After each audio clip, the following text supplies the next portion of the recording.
hungry sound that comes up from the cellar.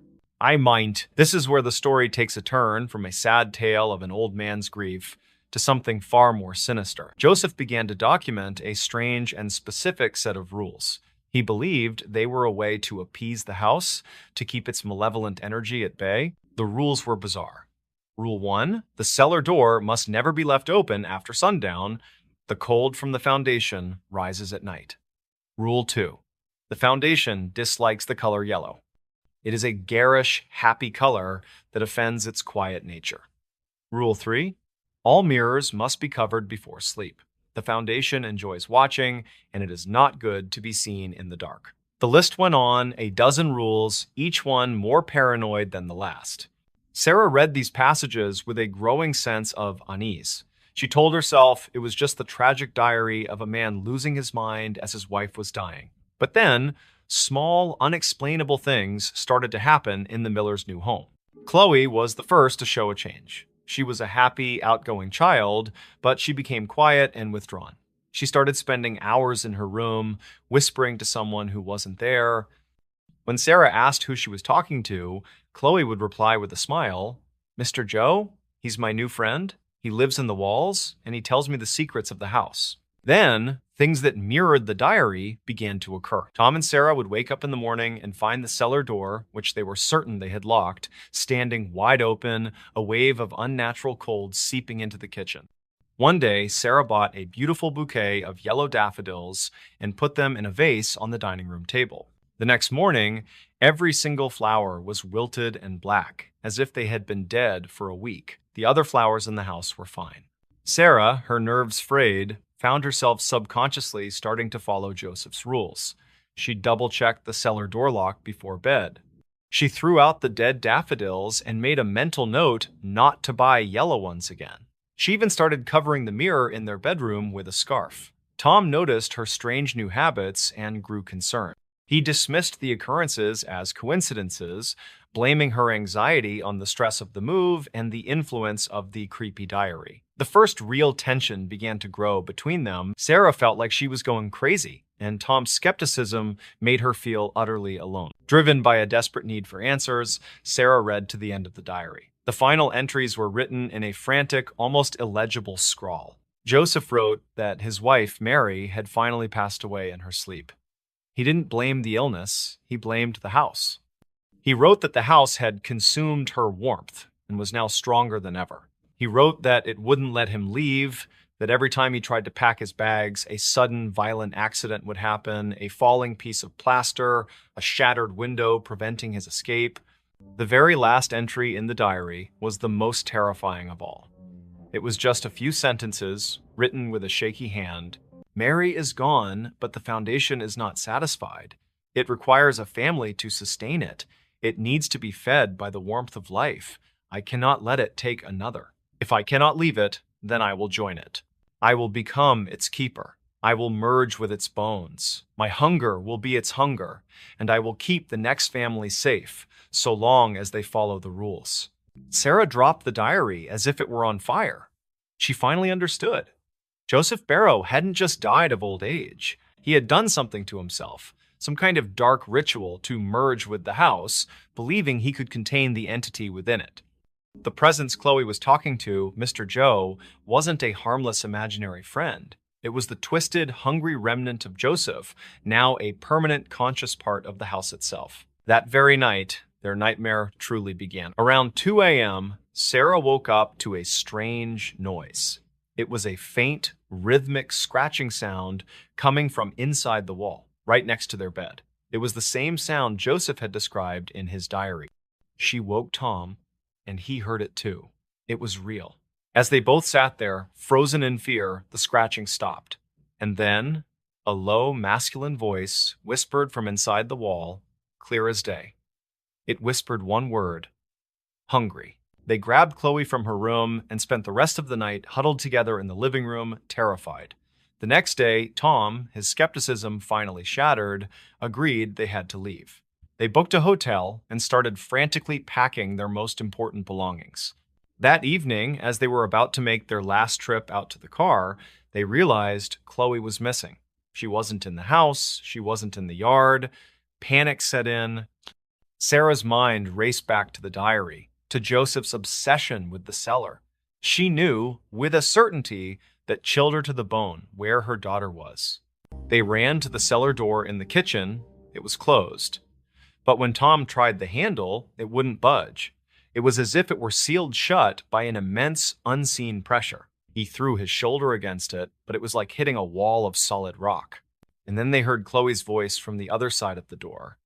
But it was a strange, flat, monotone voice, devoid of all emotion. She was speaking to someone. "Yes, Mr. Joe," she said calmly. "I understand. A family must always live here. We have to feed the house." From all around them, from the very walls of the kitchen, a low, whispering voice echoed, the same voice they'd heard in their bedroom. It was the voice of Joseph Barrow. "You cannot have her," the house whispered. "She belongs to the foundation now. The house must be fed." The entire house groaned around them, a sound like a great beast waking from a slumber. Tom, in a desperate rage, threw his entire body against the cellar door again and again. In that moment of pure terror, Sarah's mind had a flash of clarity. She remembered the one thing the diary had said the house hated. The color yellow? It was a long shot, a desperate gamble based on a dead man's insane ramblings. But it was all she had. In the living room, among the boxes, was a can of bright canary yellow paint they had bought for Chloe's room. "Keep him busy!" she screamed at Tom. While Tom continued to pound on the door, drawing the house's malevolent attention, Sarah ran, grabbed the can and a paintbrush, and pried the lid open with shaking hands. She ran back to the cellar door and began to frantically slap the thick, bright yellow paint all over the wood. The reaction was immediate and violent. A low, guttural moan of what sounded like pure agony echoed through the entire structure. The whispering voice of Joseph screamed, a sound of rage and pain that seemed to shake the very foundations of the house. The pressure on the door vanished. Tom turned the handle and it swung open easily into the darkness below. He and Sarah scrambled down the steps and found Chloe standing at the bottom, in the center of the cold earthen floor, staring at a damp, crumbling section of the stone wall. She was dazed, as if waking from a dream. They didn't wait. They each grabbed one of her hands and fled. They ran out of the house, got in their car, and drove away without looking back, leaving all their belongings and their dream home behind them. The Miller family moved to a small, modern apartment in another state and began the slow process of healing. The house in Maine, once again, sits empty, the bank having foreclosed on it for a second time. But the story doesn't quite end there. The local police have been called to the property a few times by neighbors reporting lights turning on and off in the empty house. Teenagers, on a dare, have snuck onto the porch. They say that if you press your ear against the old walls of the house, you can still hear a man's voice whispering inside. He's still whispering his rules, preparing the house for its next family. But he's added a new one to his list, a rule he learned the hard way, whispered over and over again into the darkness: no yellow. The Foundation hates yellow. The Millers didn't destroy the entity, they just gave it a new piece of information. The trap is now smarter, it's more patient, and it's waiting for the next family to come looking for their dream home. In a remote, ice-cold valley in Norway, a place the locals call Death Valley, a hiker and his daughters stumbled upon a gruesome sight. It was the partially burned body of a woman, surrounded by a bizarre collection of objects, bottles, pills, and an umbrella, all arranged in a strange, almost ritualistic manner. When police arrived, they found that every single identifying mark had been systematically erased. The labels from her clothes were cut off, and even the fingerprints on her hands had been sanded away. For over 50 years, this woman has remained a ghost. Her case is a labyrinth of fake passports, wigs, coded messages, and Cold War intrigue. She is perhaps the most perfect unsolved mystery of the 20th century. She is the Isdal woman. Before we begin, tell me, where are you watching from? Drop it in the comments. It's always fascinating to see where these stories are heard. All right, if you're a fan of the strange, dark, and mysterious, you have certainly come to the right place.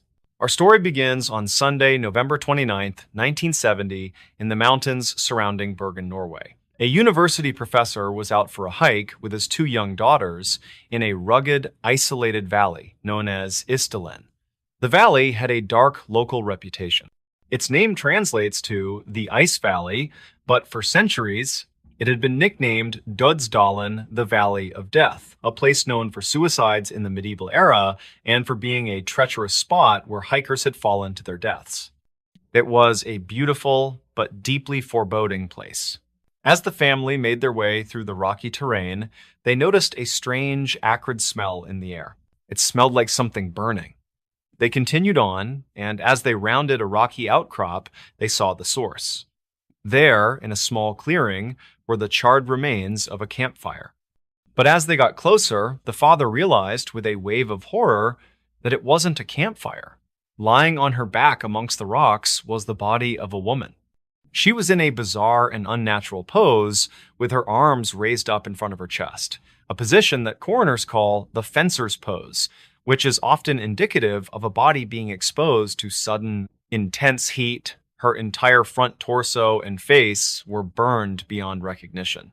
Terrified, the man gathered his daughters and rushed back to civilization to alert the police. When the Bergen police force arrived, the scene they found was even stranger than the initial reports suggested. This was not a simple hiking accident. This was something else entirely. The woman's body was surrounded by a peculiar collection of items. There were 2 plastic bottles containing water, a half-empty bottle of street Halvard liqueur, a packed lunch, a tube of sleeping pills, a purse, and a folded-up umbrella. But the deliberate nature of the scene was what was so chilling. Investigators noted that the objects seemed to be arranged around the body in a ceremonial fashion, and then they noticed the erasure. Every single label on the woman's clothing had been carefully cut off, the brand markings on the bottles had been peeled away. There were no identifying marks on any of her possessions.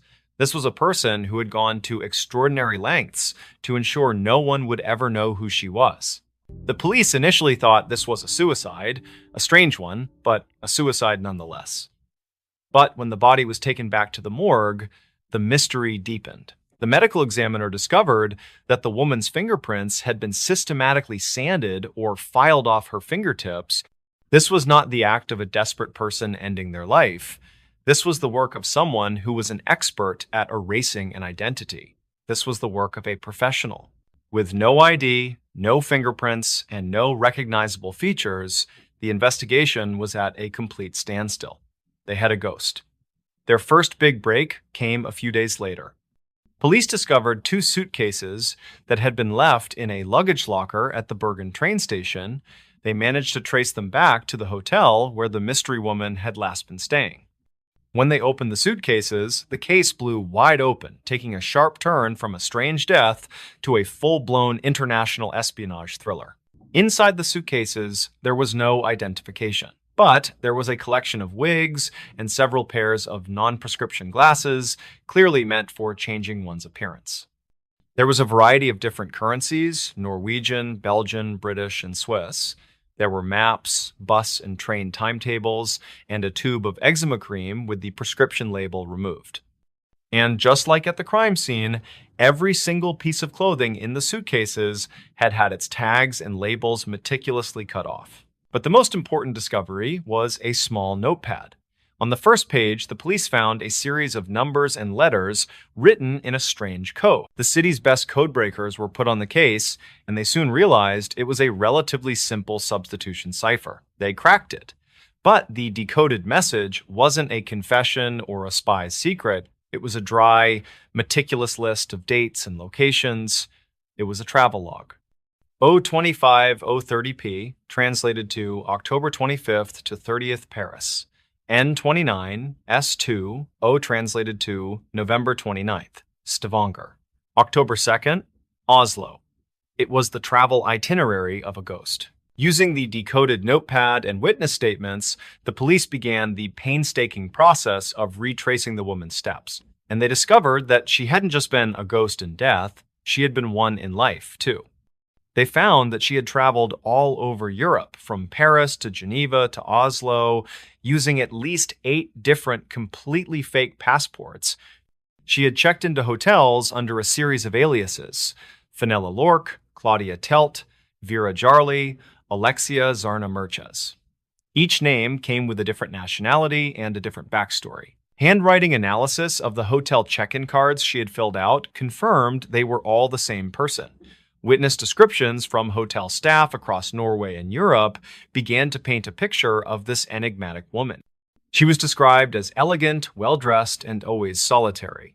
She spoke German, French, Flemish, and English, all with an unidentifiable accent.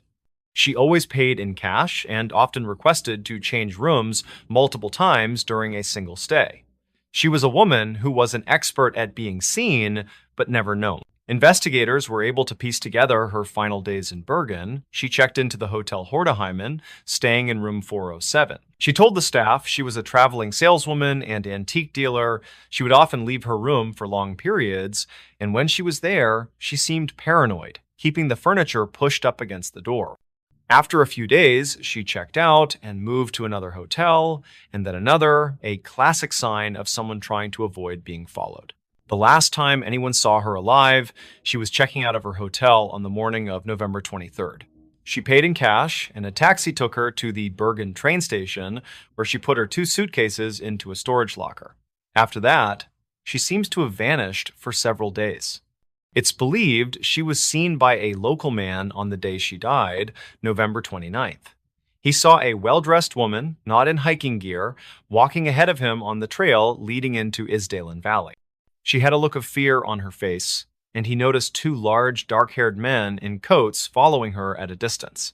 He thought it was strange, but didn't want to get involved. He didn't report it to the police until after her body had been found. The autopsy revealed that the woman had died from a combination of 2 things. She had a massive amount of phenobarbital, a powerful sleeping pill, in her stomach, at least 50 pills, and she had died from carbon monoxide poisoning from the fire. Soot was found in her lungs, which meant she was still alive and breathing as the fire burned. The official cause of death was ruled a suicide. But this conclusion has been challenged by investigators and journalists for decades. It makes almost no sense. If you were planning to take your own life with an overdose of sleeping pills, why would you also set yourself on fire? And if you were going to do that, why would you do it in such a remote, hard-to-reach location? Why would a suicidal person go to the extreme professional-level lengths of erasing their fingerprints and cutting every label from their clothing? It just doesn't add up. This leads to the most enduring and plausible theory, that the Isdal woman was a spy. The time period, 1970, was the height of the Cold War. Norway, as a founding member of NATO sharing a border with the Soviet Union, was a hotbed of espionage. And her methods, the multiple identities, the wigs, the coded messages, the constant hotel changes, were all classic spy tradecraft. It's also been noted that around this time, Norway was conducting top-secret tests of its new Penguin missile system, a weapon that would have been of immense interest to the Soviet Union and other foreign powers. Was she a spy who was about to be captured and chose to take her own life rather than be interrogated? Or, perhaps more likely, was she a spy who had been compromised and was eliminated by her own agency or by an enemy agency? A professional hit staged to look like a bizarre suicide to create confusion and allow the killers to disappear. This would explain the 2 men seen following her into the valley. For 50 years, the case remained cold. But in 2016, the Norwegian Broadcasting Corporation launched a massive new investigation. They were able to create a full DNA profile from a tissue sample. They sent it to law enforcement agencies all over the world. They even managed to conduct a chemical analysis of her teeth, which determined that she had likely grown up in or near Nuremberg, Germany, around the time of World War II. But despite all this new science, no match has ever been found in any database. Her identity remains a complete mystery. The Isdal woman is a perfect enigma. She was a ghost who walked out of the shadows of Cold War Europe, lived a life of complete and total secrecy, and then vanished back into those shadows in a strange and fiery death. She is a woman without a name, without a past, and without a country, leaving behind only a trail of questions that will likely never be answered. And that's the end of the story. Next story is The Bell Witch of Tennessee, a tale of haunting and mystery. Part 1. The Curse of the Bell Family. In the early 1800s, nestled in the rolling hills of Adams, Tennessee, the Bell family was living the kind of quiet, peaceful life that most settlers dreamt of. John Bell, the patriarch, had built a modest but successful farm with his wife, Lucy, and their children. They had settled into a large log cabin surrounded by vast fields, shaded groves, and thick forests. Their home was a beacon of serenity in the otherwise untamed wilderness of early America. But little did they know, this idyllic life would soon be shattered by a force far beyond their understanding. Before we begin, tell me, where are you listening from and what time is it there? It all started in 1817 when strange and unexplainable events began to disturb the Bell family. At first, it seemed harmless enough, just little oddities that could easily be explained away as tricks of the wind or the creaking of the old house. The first strange occurrence was subtle, almost imperceptible, faint knocking noises that seemed to come from the walls of their home. At first, John Bell assumed it was just the house settling, but the sounds grew more insistent, almost rhythmic. It was as though someone or something was knocking from inside the walls, tapping and scratching. Soon after, the noises became louder and more varied. The family began to hear rattling chains in the middle of the night, followed by strange scratching and scurrying sounds in the dark. The house, once a sanctuary of comfort, began to feel alive in the most unsettling way. The children would wake in the night, frightened, convinced that something unseen was in their room with them. Lucy Bell, who was used to the peaceful sounds of nature outside their window, now found herself lying awake in the dark, listening to the disturbing noise echoing through the house. One evening, John Bell was sitting by the fire, enjoying a quiet moment when he suddenly felt an intense and sharp pain in his throat. It felt as if someone had struck him from behind with a heavy stick. He clutched his throat, his eyes wide with surprise, but there was no visible injury. The pain came and went, but its suddenness and intensity left him shaken. He wondered if it was just a momentary ailment, but soon after, other strange things started happening to him as well. He felt weak and unable to move, as though a heavy weight was pressing down on him, sapping his strength. As the days passed, these odd occurrences became more frequent. The family would wake in the morning to find objects had been moved or displaced overnight. Chairs that had been neatly tucked under the table would be found overturned, and the household items that had once been in their proper place were now scattered about in a haphazard manner.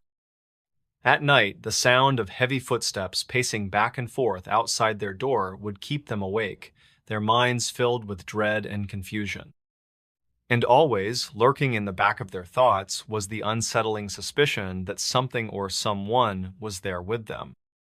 But the true horror began when the voice started. At first, it was a soft whisper, so faint that no one was certain it was real. The voice seemed to come from nowhere, and yet it was clearly audible. It would echo in the empty rooms, as though speaking directly to the Bell family. The voice was cold and mocking, calling their names and making strange, cryptic remarks. John Bell, who had been a man of reason and solid character, was now terrified. He tried to reason with the voice, but it mocked him, repeating the same words over and over. It wasn't long before the voice became louder, more insistent, and more threatening. The family soon learned that the voice wasn't just any ordinary spirit. It identified itself as the spirit of Kate Batts, a woman who had lived in the area and had once been involved in a bitter dispute with John Bell. According to local legend, Kate Batts had cursed John before her death, and now, from beyond the grave, she sought her revenge. She claimed that her death had been caused by John's actions, though the exact details of the curse were shrouded in mystery. It seemed that Kate Batts had returned not to haunt, but to torment. Her voice, now unmistakable, would call out to the Bells at all hours of the day and night. It was relentless, speaking not only to John and Lucy, but also to their children, taunting them, mocking their every move. The spirit made it known that it had no intentions of leaving. It was there to stay, and it wouldn't stop until it had what it wanted. As the days turned into weeks, the Bell family could no longer ignore the malevolent force in their home.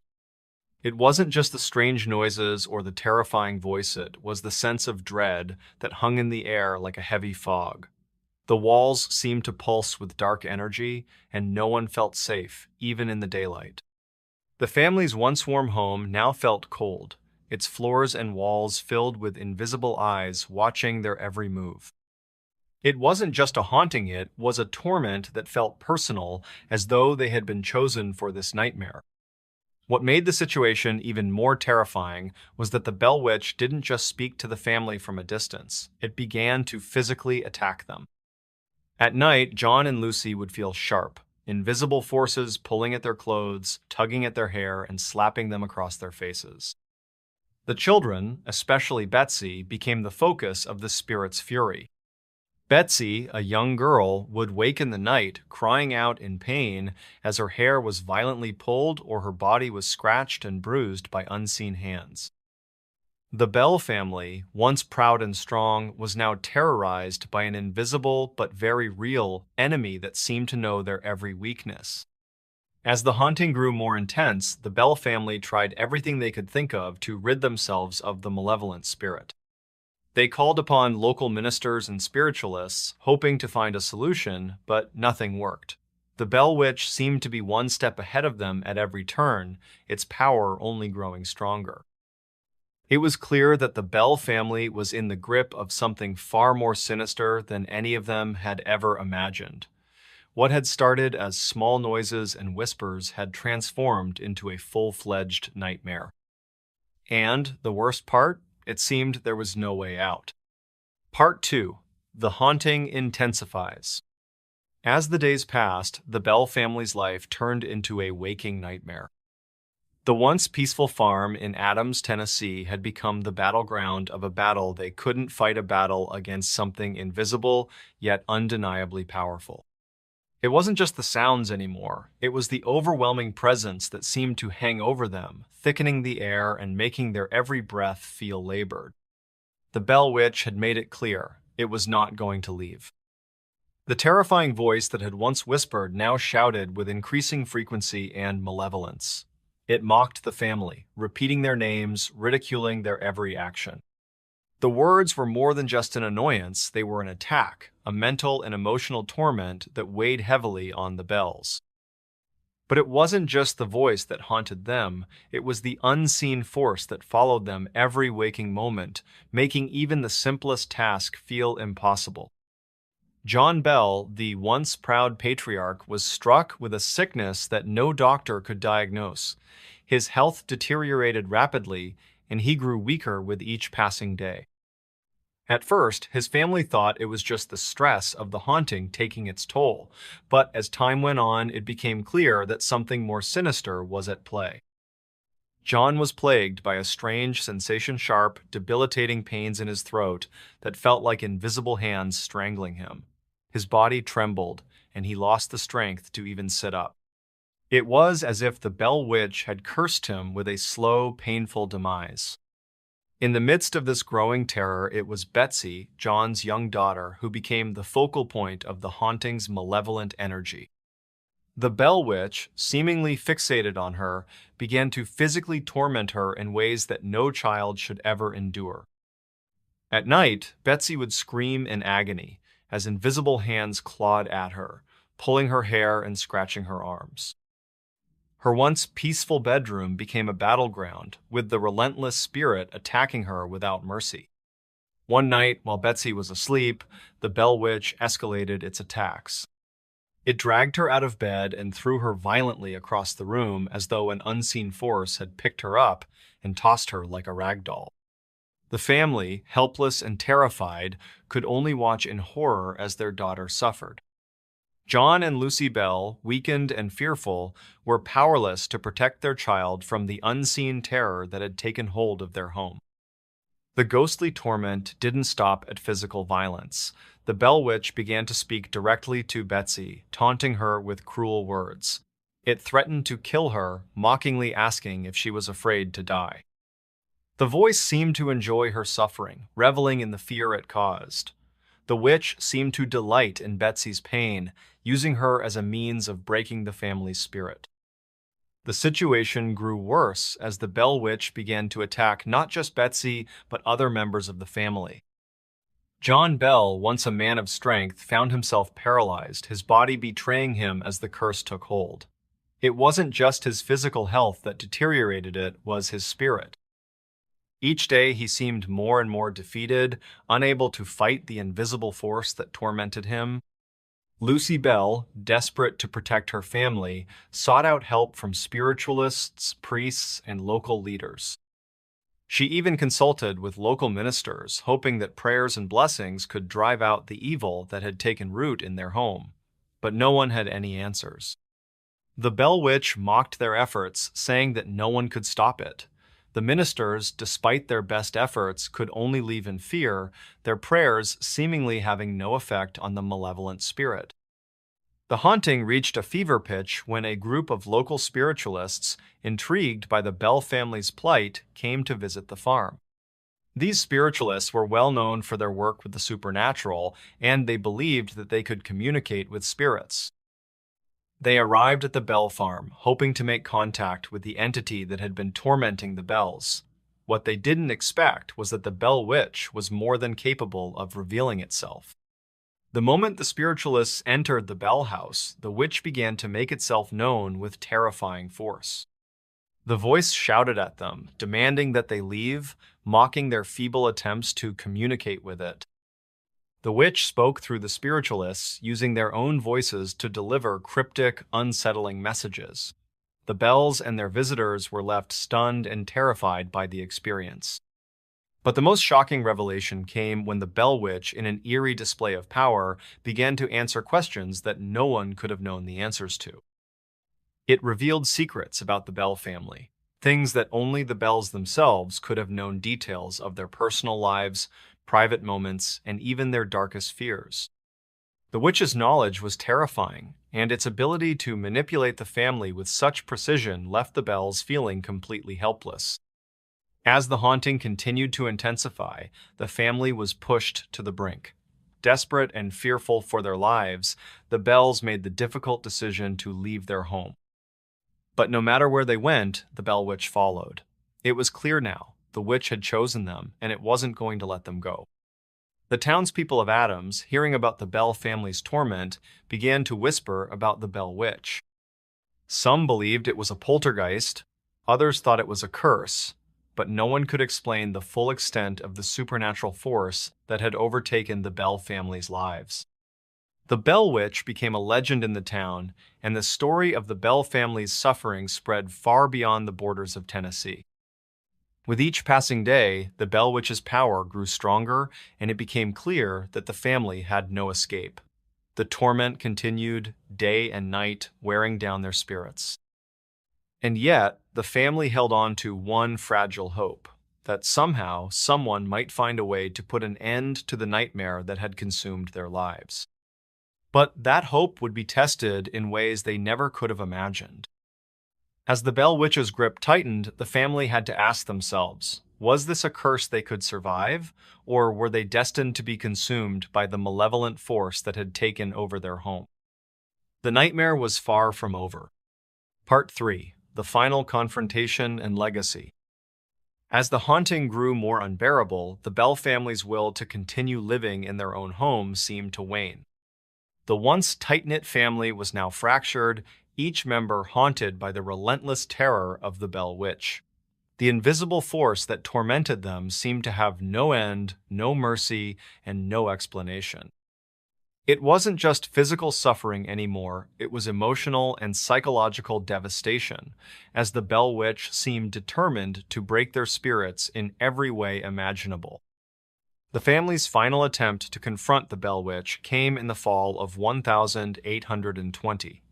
John Bell, though gravely ill, made one last effort to find peace for his family. He called upon a group of local spiritualists and religious leaders, hoping that together they might finally put an end to the curse. The group arrived at the Bell farm with hopeful resolve, but none of them knew the true power of the spirit they were about to face. The Bell Witch, who had already demonstrated its mastery over the physical and psychological realm, now prepared to reveal its final act of terror. As the group began to pray and perform rituals in an attempt to banish the spirit, the Bell Witch's voice erupted into the room. It mocked their efforts, taunted their prayers, and laughed at their attempts to cleanse the house. But it wasn't just words this time. The Bell Witch's presence filled the room like a tangible force, shaking the very walls of the house.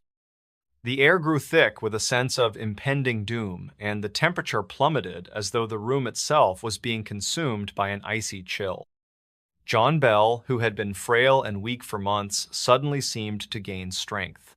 He spoke to the group with urgency, asking them to continue the prayers. It was as if he knew that this moment would be the turning point, but just as it seemed that the Bell Witch might finally be banished, something shifted. The voice, now more furious and vengeful than ever, announced its most shocking declaration: "I have killed him." In a final, terrifying move, the Bell Witch claimed the life of John Bell. On December 20, 1820, John Bell dyed his body, weak, frail, and seemingly drained of life. The family, devastated by his death, believed that the curse had claimed him at last. His passing was swift and mysterious, and many suspected that the Bell Witch had somehow poisoned him, fulfilling its threat to take his life. John Bell's death sent shockwaves through the community. The family had suffered for years under the torment of the Bell Witch, and now, it seemed, the witch had finally claimed its prize. The news of John's death spread quickly through Tennessee, and the legend of the Bell Witch gained even more prominence. Local ministers, townsfolk, and curious onlookers flocked to the Bell farm, desperate to witness the haunting firsthand. Some believed that the witch's power was fading, while others feared that the worst was yet to come. But despite John Bell's death, the haunting did not end with his passing. The Bell Witch, now seemingly victorious, continued to torment the Bell family. However, Betsy, John's daughter, who had been the primary target of the witch's physical assaults, began to experience a change. The witch's hold on her seemed to loosen, and her attacks became less frequent.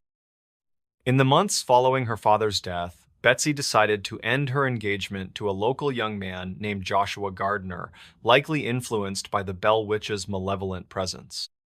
Once this final break occurred, the torment seemed to cease entirely.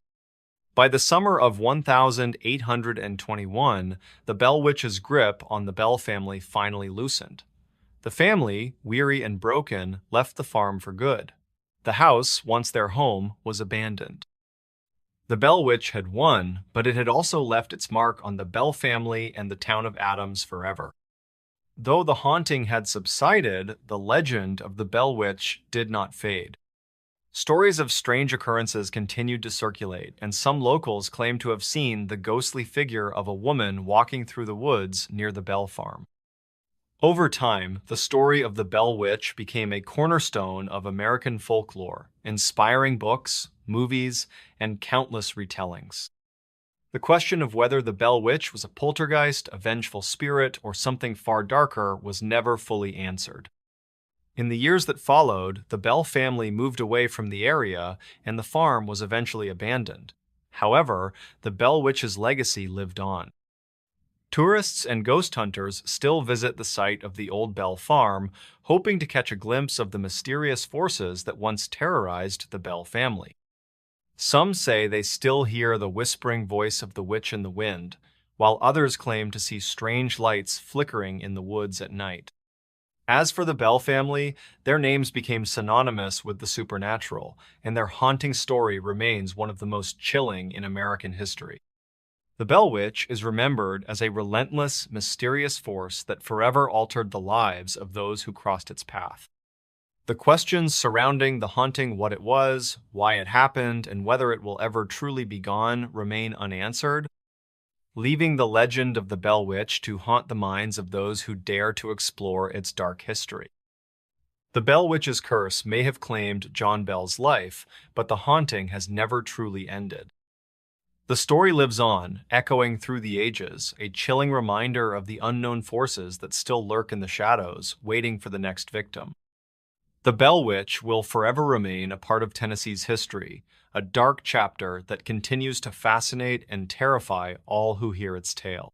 In the years just after the First World War, the city of New Orleans was a place unlike any other in America.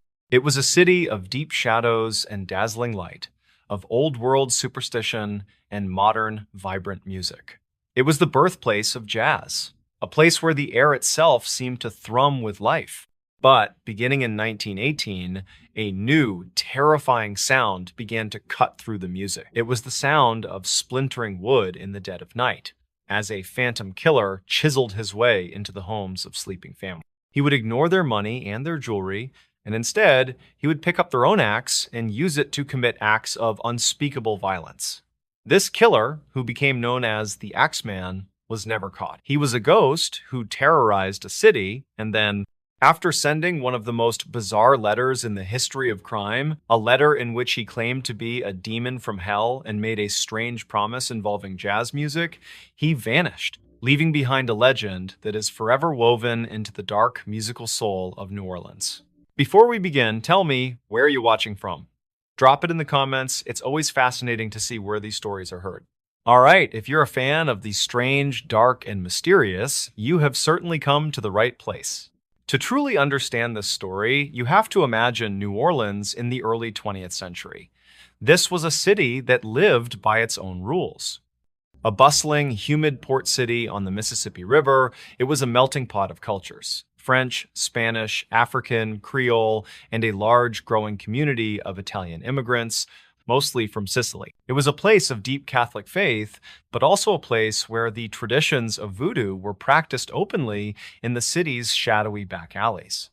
It was a city of contradictions, where gaslit cobblestone streets met the electric glow of raucous dance halls from which a new revolutionary sound called jazz music spilled out into the night. It was into this vibrant, chaotic, and superstitious world that the Axeman came. Our story begins on the morning of May 23rd, 1918. Two brothers, Jake and Andrew Maggio, walked to the small grocery store and saloon they owned with their other brother, Joseph, and his wife, Catherine. The store was located on the ground floor of a two-story building, with Joseph and Catherine's apartment directly above. When they arrived, they found the front door was locked, which was unusual. After getting no answer, they went around to the back and found a disturbing sight. The bottom panel of the back door had been chiseled out, creating a crude opening just large enough for a person to crawl through. A deep sense of dread washed over them. They managed to get inside and called out for their brother and his wife, but were met with a dead, oppressive silence. They climbed the stairs to the apartment, and the first thing they saw was their sister-in-law, Catherine, lying in a heap on the floor. Her throat had been cut so deeply that her head was nearly severed from her body. In a state of shock and horror, they stumbled into the bedroom. There, they found their brother, Joseph, lying in his bed, his head and face having been brutally crushed by a massive, powerful blow. The sheets were soaked in blood. The police were called, and the scene they found was one of both savage violence and strange, meticulous detail. In the bathroom, they found a bloody axe, the kind used for splitting wood, which belonged to the Maggios themselves. It had been left in the bathtub as if to wash away the evidence. On the floor of the bedroom, they found a straight razor, which they determined had been used to cut Catherine's throat.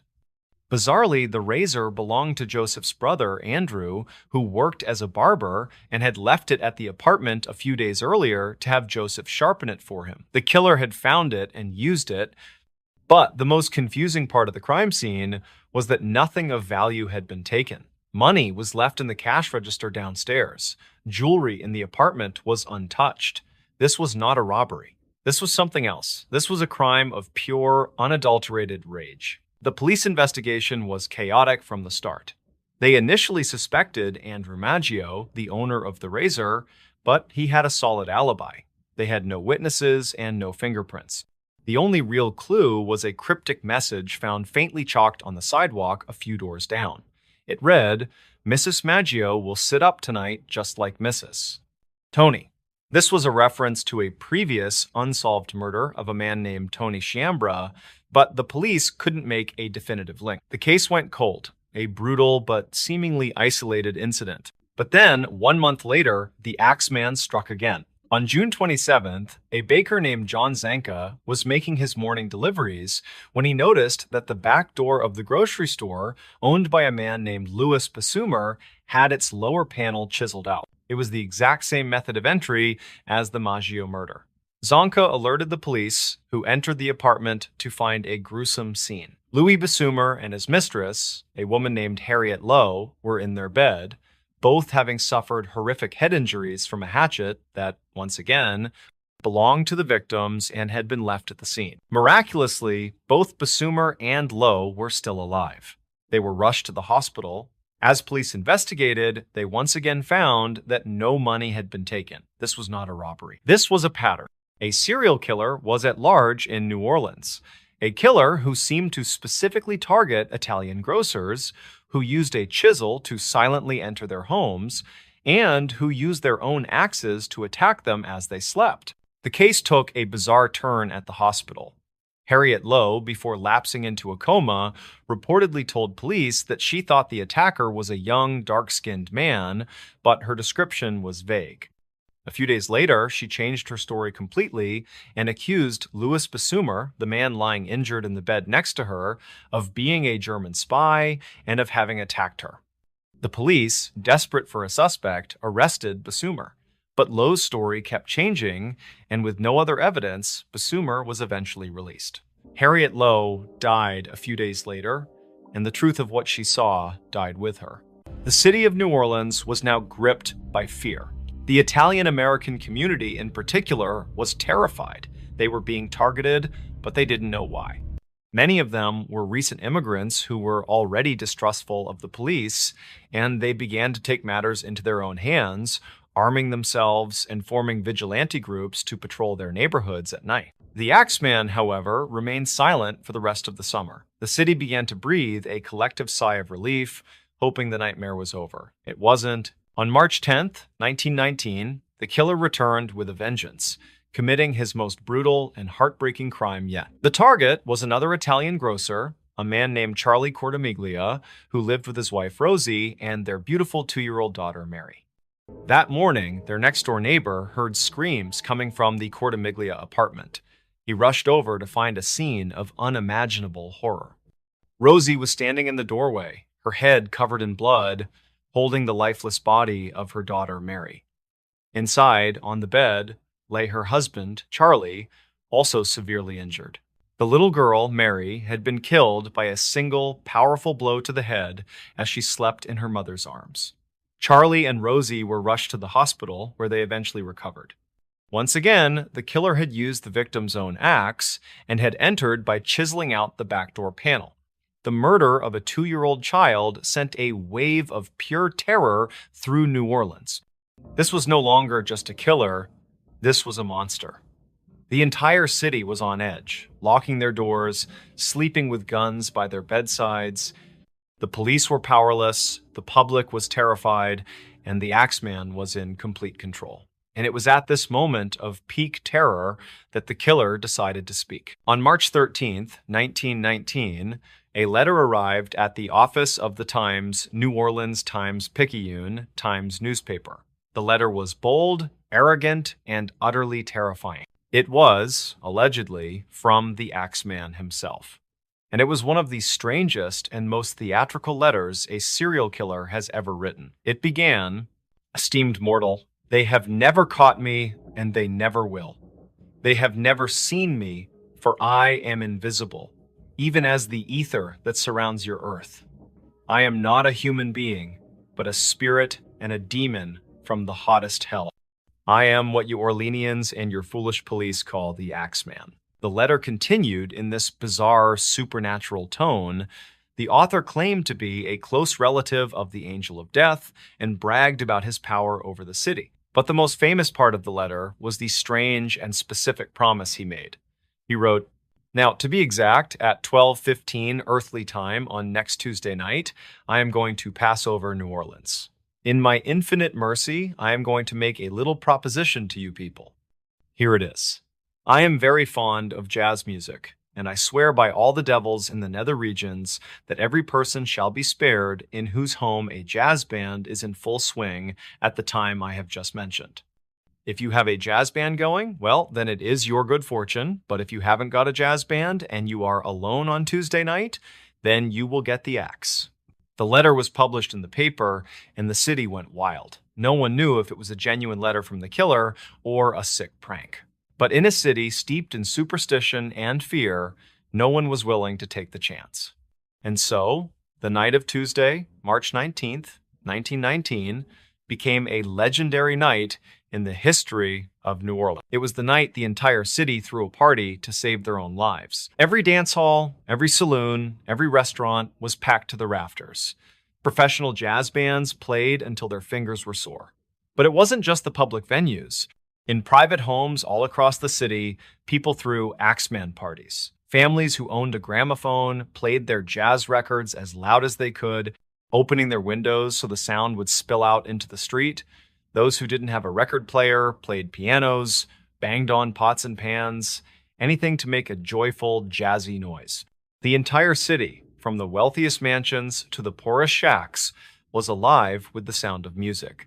A citywide musical exorcism designed to keep the demon at bay. And it worked. On that night, the city of New Orleans held its breath and the music played on. And the Axeman, true to his word, did not strike. The Axeman would kill one more time in October of 1919.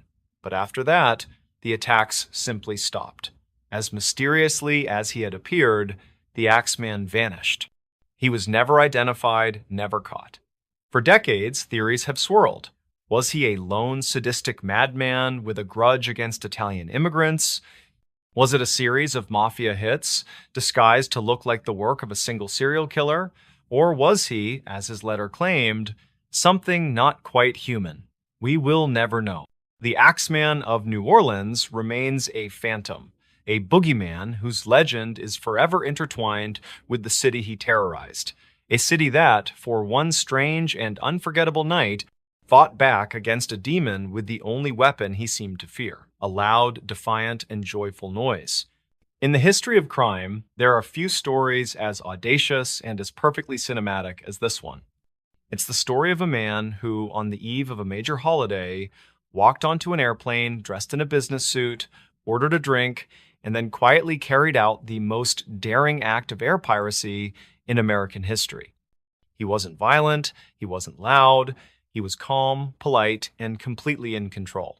He demanded a fortune in cash and 4 parachutes, and then, in the middle of a raging storm, he did the unthinkable. He opened the rear door of the commercial airliner at 10,000 feet and leaped out into the black, freezing wilderness below, vanishing without a trace. He became a ghost, a legend, and an American folk hero. This is the story of D.B. Cooper. Before we begin, tell me, where are you watching from? Drop it in the comments. It's always fascinating to see where these stories are heard. All right, if you're a fan of the strange, dark, and mysterious, you have certainly come to the right place. Our story begins on Wednesday, November 24th, 1971, the day before Thanksgiving. The airports were bustling with people heading home for the holiday. Air travel in 1971 was a vastly different experience than it is today. Security was minimal, there were no metal detectors, no baggage scans. You could walk up to a counter, pay in cash, and walk right onto a plane. And that is exactly what a man did that afternoon at Portland International Airport in Oregon. He approached the ticket counter for Northwest Orient Airlines and bought a one-way ticket for the short 30-minute flight to Seattle, Washington. He was in his mid-40s, about 6 feet tall, and was dressed conservatively in a dark business suit, a crisp white-collared shirt, and a narrow black tie held in place with a mother-of-pearl tie tack. He paid for his ticket in cash and gave his name as Dan Cooper. He was assigned to seat 18C. He was, by all accounts, completely and utterly unremarkable. He boarded the plane, a Boeing 727, and took his seat. The flight was only about a third full, carrying 36 passengers and a crew of 6. As the plane taxied for takeoff, he did what any businessman on a flight would do. He calmly lit a cigarette and ordered a bourbon and soda. The flight attendant who served him, a 23-year-old woman named Florence Schaffner, would later describe him as quiet, polite, and rather nice. The plane took off from Portland at 2:50 p.m., climbing into the gray, overcast skies of the Pacific Northwest. Everything was perfectly routine. A few minutes into the flight, as the plane ascended towards its cruising altitude, Cooper made his move. He caught Florence Schaffner's eye and beckoned her over. As she leaned in, he handed her a folded piece of paper. In that era, it wasn't uncommon for businessmen to flirt with flight attendants, often by passing them a note with their phone number on it. Florence, assuming this was the case, simply smiled and slipped the note unread into her purse. Cooper leaned closer. "Miss," he said quietly, his voice calm and without a hint of aggression, "you'd better look at that note. I have a bomb." Florence was taken aback. She opened her purse and unfolded the note. The message, written in neat, all-capital letters with a felt-tip pen, was clear and direct. It said that he had a bomb in his briefcase, and that he wanted her to sit next to him. Stunned, Florence did as she was told, taking the empty seat beside him. She asked to see the bomb. Cooper calmly unlatched his black attaché case, opened it just enough for her to see inside, and then closed it again. In that brief moment, she saw what looked like 8 red sticks, which she assumed were dynamite, a large battery, and a tangle of wires. The threat was real. Cooper then stated his demands, all of which he wanted her to write down and take to the captain. His demands were incredibly specific, suggesting he was not an amateur. He wanted $200,000 in unmarked, non-sequential $20 bills. He wanted 4 parachutes, 2 primary, main parachutes, and 2 reserve parachutes. And he wanted a fuel truck standing by in Seattle to refuel the plane upon their arrival. He then calmly closed his briefcase and put on a pair of dark sunglasses. Florence took the note to the cockpit and informed the captain, William Scott. The captain immediately contacted Seattle-Tacoma Airport Air Traffic Control, who in turn alerted the local police and the FBI. The president of Northwest Orient Airlines, Donald Nyrup, made the decision to cooperate fully. The passengers' lives were worth more than the money.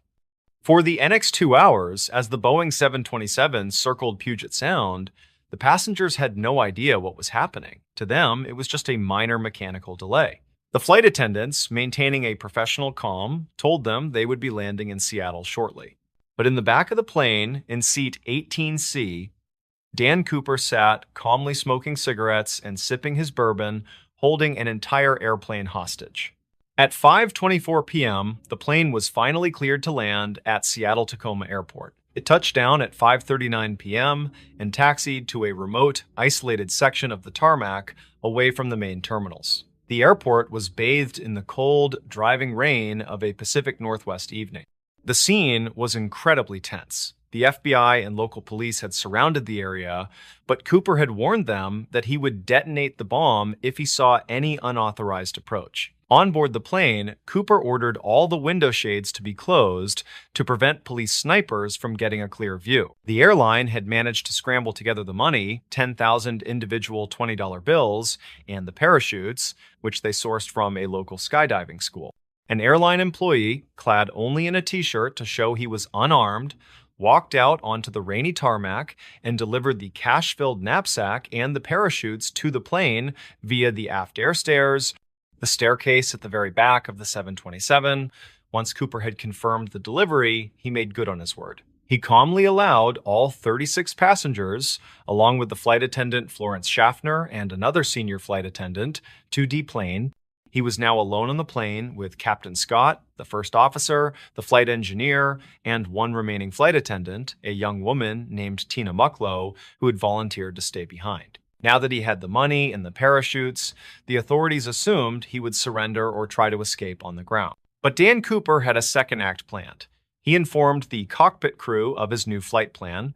He wanted them to take off again and fly to Mexico City.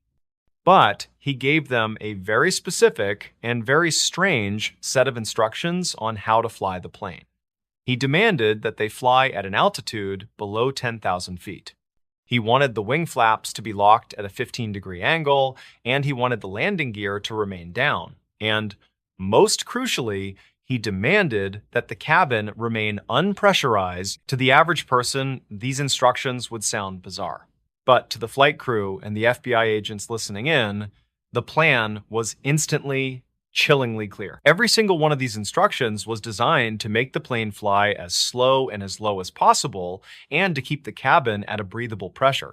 They were the perfect conditions for a high-altitude parachute jump.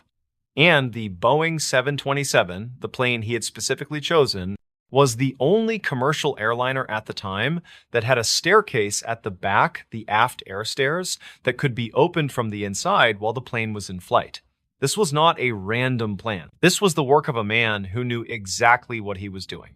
At 7:40 p.m., the Boeing 727 took off from Seattle and headed south into the dark, stormy night. Two F-106 fighter jets from a nearby Air Force base were scrambled to follow the airliner, but they were ordered to keep their distance to avoid spooking Cooper. In the poor visibility and thick cloud cover, they never even managed to get a visual on the 727. On board the plane, Cooper calmly instructed Tina Mucklow, the remaining flight attendant, on how to operate the aft air stairs. He then told her to go into the cockpit, close the curtain, and not come out. That was the last time anyone ever saw Dan Cooper. The flight crew, now sealed in the cockpit, could only fly the plane and wait. At approximately 8 p.m., a warning light flashed on in the cockpit, indicating that the aft air stair had been opened. The pressure in the cabin fluctuated. Then, at 8:13 p.m., as the plane flew through a violent thunderstorm over the dense, rugged wilderness of southwestern Washington, the tail section of the aircraft was suddenly jolted by a subtle upward movement. The crew knew what it meant. Dan Cooper had jumped. With $200,000 strapped to his body, he had leaped from the back of a commercial airliner into a freezing, pitch-black, and stormy night, and vanished into American folklore. The FBI immediately launched one of the largest, most expensive, and longest-running investigations in its history, codenamed NORJAC, for Northwest hijacking. The first challenge was figuring out exactly where he had jumped. Based on the flight path and the moment the tail section jolted, they were able to narrow it down to a remote, heavily forested, mountainous area on the border of Washington and Oregon. They sent in hundreds of soldiers to conduct a massive ground search, but the terrain was some of the most unforgiving in the country. It was a dense, tangled wilderness, and the search turned up absolutely nothing. No parachute, no briefcase, no money, and no body. The only physical evidence they had was what Cooper had left behind on the plane.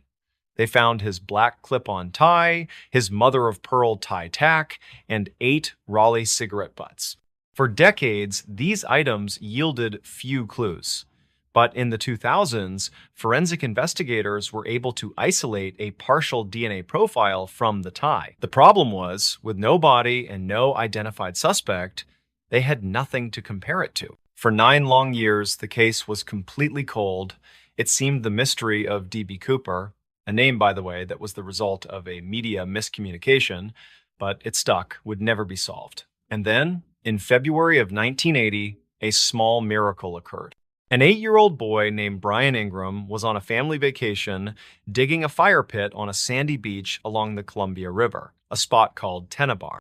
About 5 inches down in the sand, his fingers hit something. It was 3 rotting bundles of cash. When his family took the money to the police, the FBI confirmed the impossible. The serial numbers on the $20 bills were a perfect match for the Cooper ransom money. They had found nearly $6,000 of it. The discovery should have been a massive breakthrough, but instead, it only deepened the mystery. Tennebar was miles away from the primary jump zone that the FBI had calculated. How did the money get there?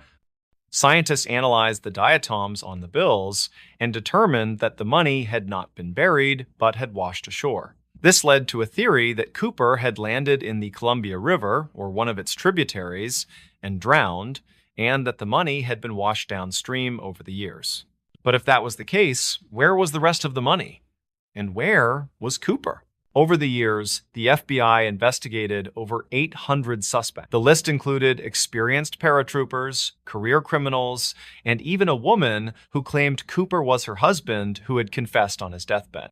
But the most compelling suspect was a man named Richard McCoy Jr., a Vietnam veteran and skydiving enthusiast who, just 5 months after the Cooper hijacking, pulled off a nearly identical crime. He hijacked a plane, demanded $500,000 and 4 parachutes, and jumped out over Utah. He was caught 2 days later.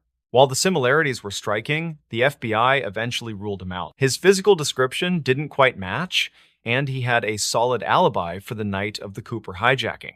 In July of 2016, after 45 years of dead ends, the FBI officially closed the active investigation into the D.B. Cooper case. It remains the only unsolved act of air piracy in American history. The central question has always been, did he survive the jump? The FBI has long maintained that he almost certainly died. He jumped at night into a thunderstorm with winds over 200 miles per hour into freezing temperatures. He was wearing a business suit and loafers. The terrain below was a dense mountainous forest. The odds of survival were almost zero. But that conclusion has never satisfied the public. The story of D.B. Cooper is the story of an ordinary man who pulled off an extraordinary crime with a cool, calm, and almost gentlemanly demeanor. He became a folk hero, a symbol of rebellion against the system. People wanted to believe he was out there, somewhere, enjoying his fortune on a beach in Mexico. The truth is, we will never know. Dan Cooper, whoever he was, stepped out of that airplane and into thin air, leaving behind an empty seat, a baffling trail of clues, and one of the most perfect, strange, and mysterious legends in the annals of American crime. There are certain fundamental laws of nature that we take for granted. Fire, for example, is a predictable force. It needs fuel, it needs oxygen, and it needs a source of ignition. When it burns, it spreads. It consumes what's around it, leaving a wide path of destruction. But what if there was another kind of fire? A fire that breaks all the rules we think we know. A fire that can erupt from within a human body, burning it to a pile of fine ash at temperatures hotter than a professional crematorium, yet leave a stack of newspapers on a table right next to the victim, completely untouched. For centuries, stories have been told of this phenomenon, dismissed as folklore or superstition. But the photographic evidence and the baffled testimonies of seasoned fire investigators and forensic experts tell a different story. They tell a story of a terrifying, logic-defying mystery, the story of spontaneous human combustion. Before we begin, tell me, where are you watching from? Drop it in the comments. It's always fascinating to see where these stories are heard. All right, if you're a fan of the strange, dark, and mysterious, you have certainly come to the right place. Our first, and perhaps most iconic case, takes us to a sunny retirement community in St. Petersburg, Florida. The year was 1951. In a small, unassuming apartment lived a 7-year-old widow named Mary Reeser. Mary was, by all accounts, an ordinary woman. She was a bit overweight, but in decent health. She lived a quiet life, mostly keeping to herself. On the evening of July 1st, she had a visit from her son Richard, who stopped by for a short while. He left at around 9 p.m., and he would be the last person to see his mother alive. He said she was in good spirits, sitting in her favorite overstuffed armchair, wearing a rayon nightgown and a pair of black satin slippers. She mentioned she was planning to take 2 Seconal sleeping pills, as she often did, and then go to bed. The next morning, at around 8 a.m., Mary Reeser's landlady, a woman named Pansy Carpenter, came to deliver a telegram. She knocked on Mary's door, but there was no answer. She tried the doorknob and found it was hot to the touch. A wave of fear washed over her. Thinking there had been a small fire, she ran to get help from some construction workers nearby. 2 of the workers came back with her, and when they forced the door open, they were met with a scene that was so bizarre, so completely impossible, that it would go on to baffle investigators for decades. There was no major fire, the apartment was not a burned-out wreck, in fact, most of the room was completely untouched, but there was a thick, greasy black soot covering the upper part of the walls and the ceiling, and the air was thick with a strange, sweet, smoky smell. Their eyes were drawn to the corner of the room where Mary's favorite armchair used to be. The large, overstuffed chair was almost completely gone. All that remained was a pile of blackened coil springs, and in the center of those springs, in a small circle of scorched carpet, was a pile of fine gray ash. Mixed in with the ash were a few calcified fragments of her vertebrae and a human skull, which was described as being shrunken to the size of a teacup. And then there was the most famous and unsettling detail of all. Sticking out of the pile of ash, completely unharmed, was a single, undamaged human foot, still wearing its black satin slipper. Of the roughly 170-pound Mary Reeser, all that was left was a pile of ash, a few bone fragments, and her left foot. The police and fire departments were called to the scene, and they were utterly stumped. The lead investigator, Detective Cass Burgess, walked into the room and was met with a series of contradictions that defied all the laws of fire science. To reduce a human body to that state of cremation requires temperatures of around 3,000 degrees Fahrenheit, sustained for several hours. That is the temperature inside of a commercial crematorium. If a fire that hot had raged in that corner of the apartment, the entire room, if not the entire building, should have been a burned-out husk. But it wasn't. Just a few feet away from the pile of ash, a stack of newspapers sitting on a table was completely untouched. The plastic light switches on the wall had not melted. The paint on the lower part of the walls wasn't even blistered. The only evidence of a fire, other than the incinerated remains of Mary, was the greasy soot and a small circle of scorched carpet. There was no chemical accelerant found, no sign of faulty wiring. There was no logical source of ignition.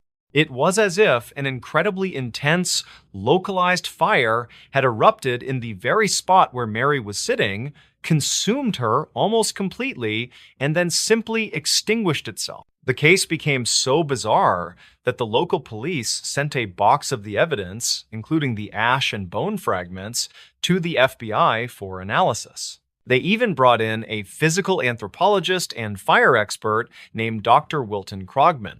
After examining the scene and the evidence, Dr. Krogman was completely baffled. He would later be quoted as saying, "I have never seen a case like it. I find it hard to believe that a human body, once ignited, will literally consume itself. I cannot conceive of such complete cremation without more burning of the apartment itself." He famously concluded, "This is the most unusual thing I've ever seen. As I review it, the short hairs on my neck bristle with vague fear. Were I living in the Middle Ages, I'd mutter something about black magic." Mary Reeser's death became the quintessential example of what is now known as spontaneous human combustion, and her case is far from the only one. Let's travel forward in time to December 5th, 1966, to the small town of Coudersport, Pennsylvania.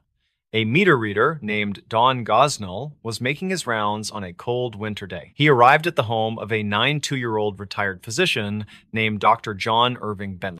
Gosnell made his way down the basement stairs to read the meter, and he noticed a strange, light blue smoke hanging in the air and a sweet, cloying odor, almost like incense. He thought it was odd, but he read the meter and went on his way. But when he came back up, he realized something was wrong.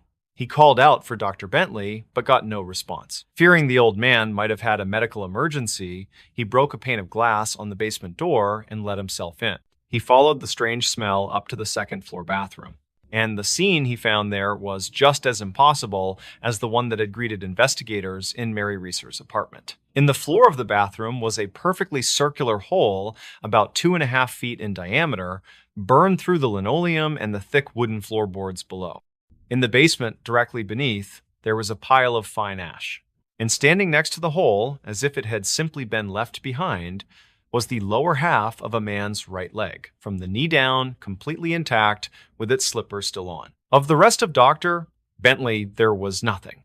His walker was found lying across the hole in the bathtub, but the rest of his body had been consumed by an intense, localized fire and had fallen through the floor into the basement below. Once again, the surrounding area was almost completely untouched by the fire. The bathtub next to the hole was fine. The paint on the walls wasn't even scorched.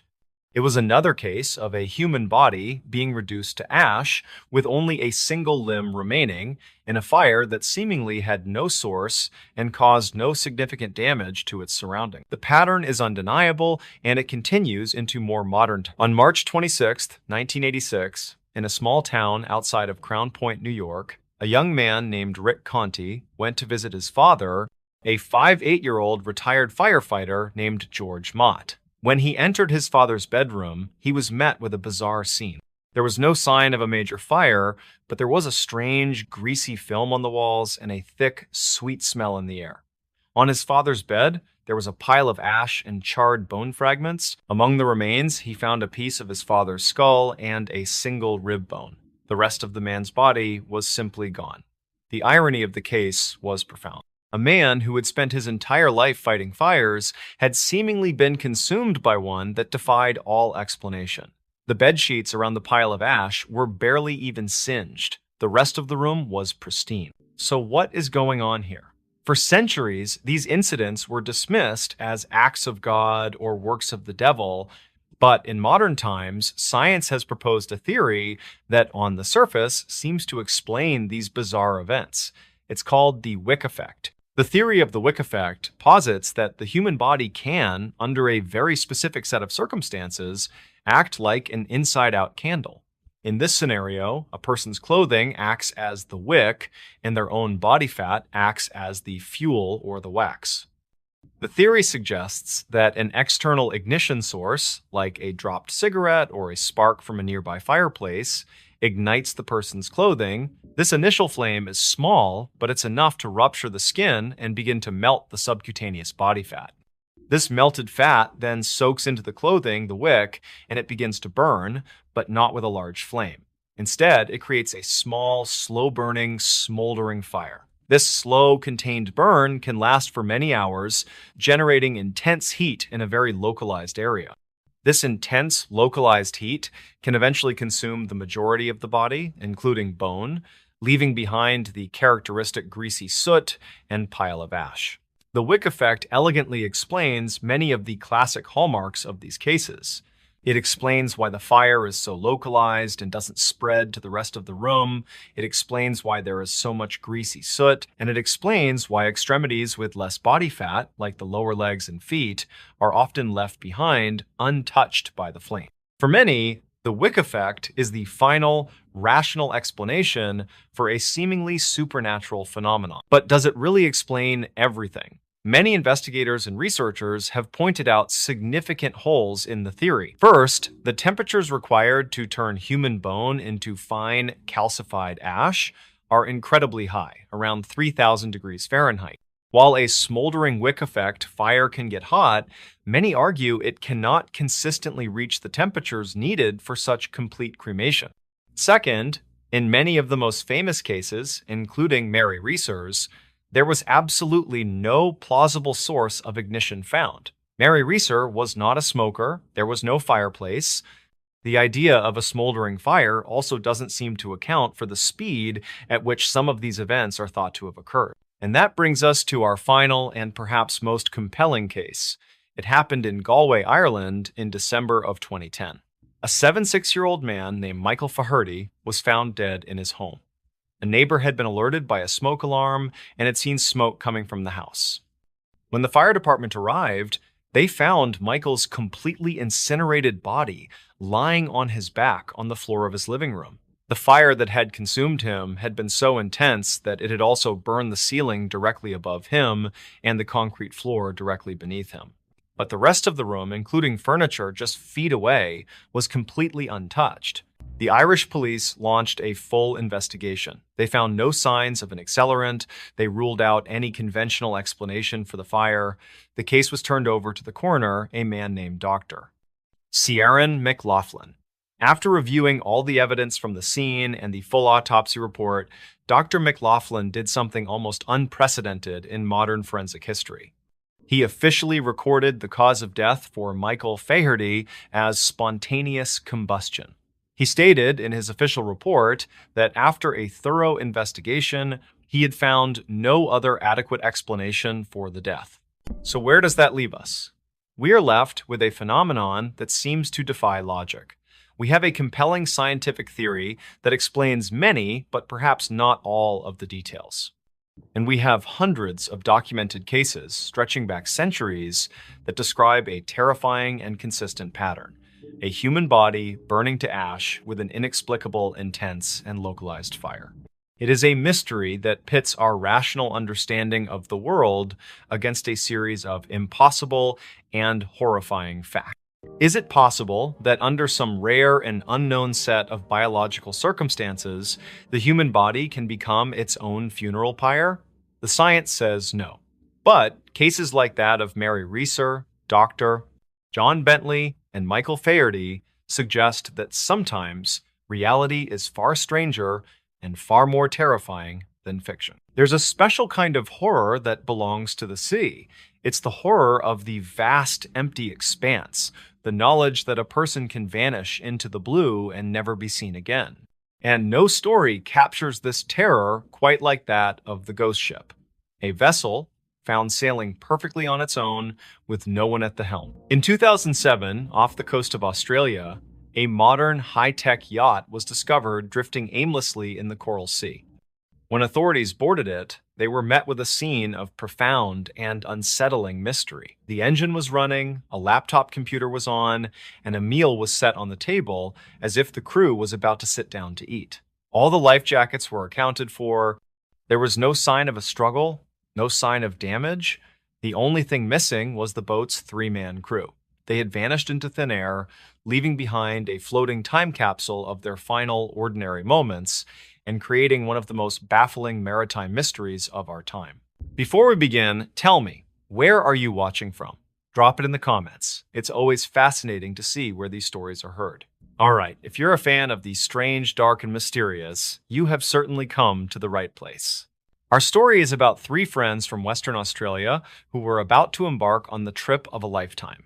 The leader of the group was 56-year-old Derek Batten, known to his friends as Des. Des was the proud owner of a brand new 12-meter catamaran he had named the Caz 2. He was a retired businessman who had been passionate about sailing for years.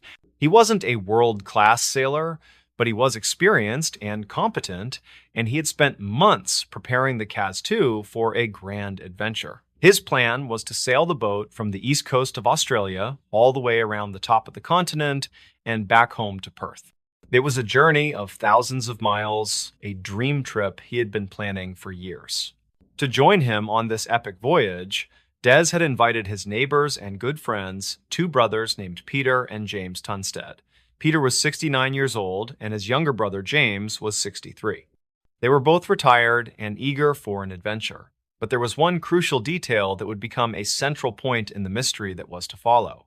Unlike Des, the Tunstead brothers were not experienced sailors. They had some basic knowledge of boating, but they were essentially landlubbers, along for the ride and to help out where they could. The safety and navigation of the Times, Caz 2 times, rested almost entirely on the shoulders of its skipper, Des Batten. On Sunday, April 15, 2007, the three men set off.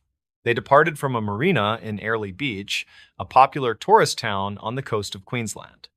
The weather was perfect, the seas were calm, and the men were in high spirits. We know this because they documented their departure on a handheld video camera. The footage they shot that morning is both heartwarming and, in retrospect, incredibly haunting. It shows the three friends smiling and laughing, giving a tour of their new boat. They film the coastline as they pull away from the marina. Des is at the helm, looking confident and happy. The brothers are seen baiting fishing lines. It's a perfect picture of hope and excitement, the beginning of a grand adventure. It is also the last time any of them would be seen alive. For the next 3 days, the Times Caz 2 times sailed north, up the coast into the vast blue expanse of the Coral Sea. And then, on the afternoon of Wednesday, April 18th, a Coast Watch helicopter was on a routine patrol over the outer Great Barrier Reef, a remote and protected area. The pilot spotted something unusual. It was a catamaran, its sails up, drifting aimlessly in a restricted zone. The pilot tried to make radio contact with the vessel, but received no reply. He could see that the boat's sails were badly shredded, and it seemed to be in some kind of trouble. He reported the sighting, but the yacht was too far out to sea for an immediate response. It took another 2 days until Friday, April 20th, for a helicopter from Queensland's Emergency Management Service to reach the drifting yacht. A crewman was lowered onto the deck, and the world was introduced to the baffling mystery of the ghost yacht Times Caz 2 *. The scene that greeted the first responders was one of profound and unsettling normalcy. This was not the scene of a disaster. The boat was not damaged. There were no signs of a struggle, no signs of foul play. The first thing they noticed was that the boat's engine was running, and it was in neutral, meaning the boat was just idling, being pushed along by the wind and the current. On the deck, several fishing lines were found trailing in the water. One of them had a small fish still on the hook. It was as if the men had been in the middle of a relaxing afternoon of fishing and had simply stopped. The scene below deck was even stranger. The crewman made his way into the cabin and was met with a scene that looked like the men had just stepped out for a moment. On a table, a laptop computer was open and still running. The boat's GPS and radio were both on and in perfect working order. Navigation charts were laid out on the table. A meal was found, either on the table or in the galley, seemingly ready to be eaten. In the sleeping quarters, the beds were made, and clothes were neatly folded. All of the men's personal effects, their wallets, cell phones, and glasses were right where you would expect them to be. And most crucially, all of the boat's safety equipment, including the life jackets and the emergency beacon, were all properly stowed away in their lockers. The only thing missing from this picture of perfect, peaceful domesticity was the three men themselves. They had vanished. The maritime authorities towed the Kaz 2 back to port, and a massive air and sea search was launched. For 3 days, planes, helicopters, and boats scoured hundreds of square miles of the Coral Sea looking for any sign of the missing men. They found absolutely nothing. No bodies, no debris, no floating life vests. It was as if the three friends had been plucked from their boat by an invisible hand. The investigation began, and the police were faced with a complete and total mystery. They analyzed the video camera that was found on board. The footage from the morning of their departure was the last time the men were seen. The final clip on the camera, however, was recorded later that same day. It was a short, mundane clip. It showed the water off the back of the boat, then a quick shot of a fishing line trailing in the water, and then it cuts off. It offered no clues. With no bodies and no signs of a crime, investigators were left to speculate. The media had a field day, dubbing the Times Kaz, 2 times a modern-day Times, Mary Celeste Asterisk, the famous ghost ship found abandoned in the Atlantic in 1872. Theories ranged from the plausible to the paranormal. The first theory to be considered was, of course, foul play. Had the men been the victims of modern-day pirates? Or perhaps they had stumbled upon a smuggling operation and were murdered to silence them? This theory was quickly dismissed. There were no signs of a struggle on the boat, the cabin was not ransacked, all of the men's valuables, including cash, were left behind, and the boat itself had not been stolen. The foul play theory simply did not fit the pristine, undisturbed scene. The next theory was that the men had staged their own disappearance. Perhaps they wanted to escape their lives and start over somewhere new. This, too, was quickly ruled out. These were not men in trouble. They were retirees, looking forward to their golden years. Des Batten had a wife of over 40 years and was close with his family. There were no financial problems, no secret lives to escape from.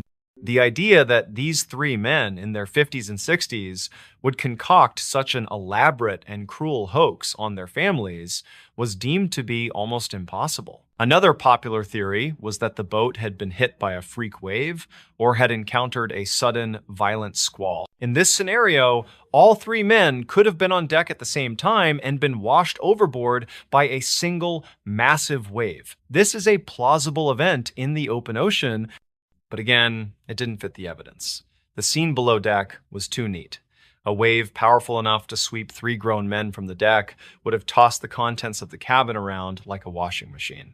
The laptop would have been on the floor, the dishes would have been smashed, and the place would have been a wreck. But it wasn't. Everything was in its place. With no other plausible explanations, the police and the coroner were left to piece together a theory based on the few clues they had and a deep understanding of what can go wrong on the open sea. The official inquest into the disappearance of the men came to a conclusion that was both mundane and tragic. They concluded that the men had died as a result of a series of unfortunate cascading accidents.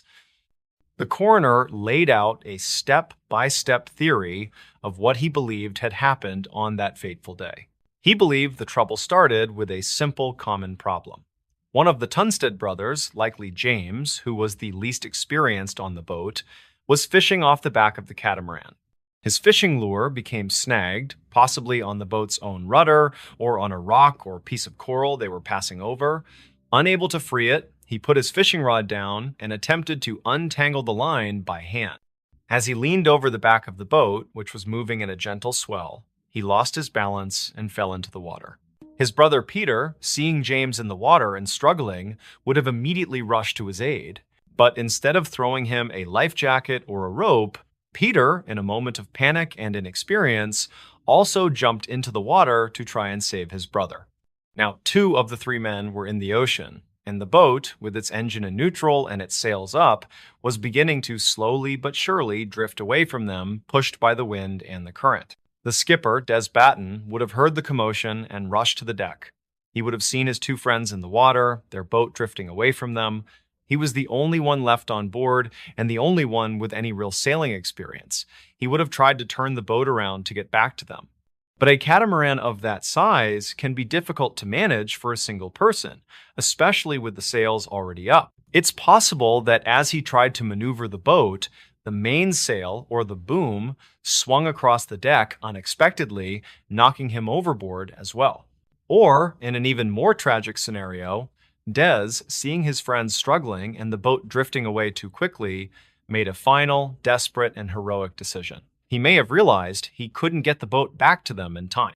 So, he may have grabbed a rope, or simply trusted in his own ability as a swimmer and jumped into the water himself in a last-ditch effort to save his friends. In either scenario, the result is the same. All 3 men were now in the water, and their empty yacht was sailing away from them, moving just a little bit faster than a man can swim. They would have watched, exhausted and helpless, as their only hope of survival slowly drifted over the horizon. This chain of events theory is the official explanation for the disappearance of the crew of the Kaz-2. It's a logical and plausible scenario that accounts for the inexperience of the crew, the trailing fishing lines, and the lack of any signs of foul play. But it is important to remember that it is still just a theory. There is no proof. It is a story pieced together by investigators to try and make sense of an otherwise senseless scene. We are left with the haunting image of that boat sailing on its own, a perfectly preserved, floating ghost ship, a testament to how quickly a dream vacation can turn into an inexplicable maritime nightmare. The 3 men, Des, Peter, and James, were never found, their bodies and the true secret of their final moments swallowed by the vast, unforgiving sea. Imagine a criminal who doesn't want to hide in the shadows. Instead, they want the entire world to watch their every move. Now imagine this criminal isn't a person, but a ghost, a faceless group that calls itself the Monster with 21 Faces. For 18 months, this phantom entity held the entire nation of Japan hostage. They kidnapped the CEO of a billion-dollar company, poisoned candy, and put it back on store shelves for children to find.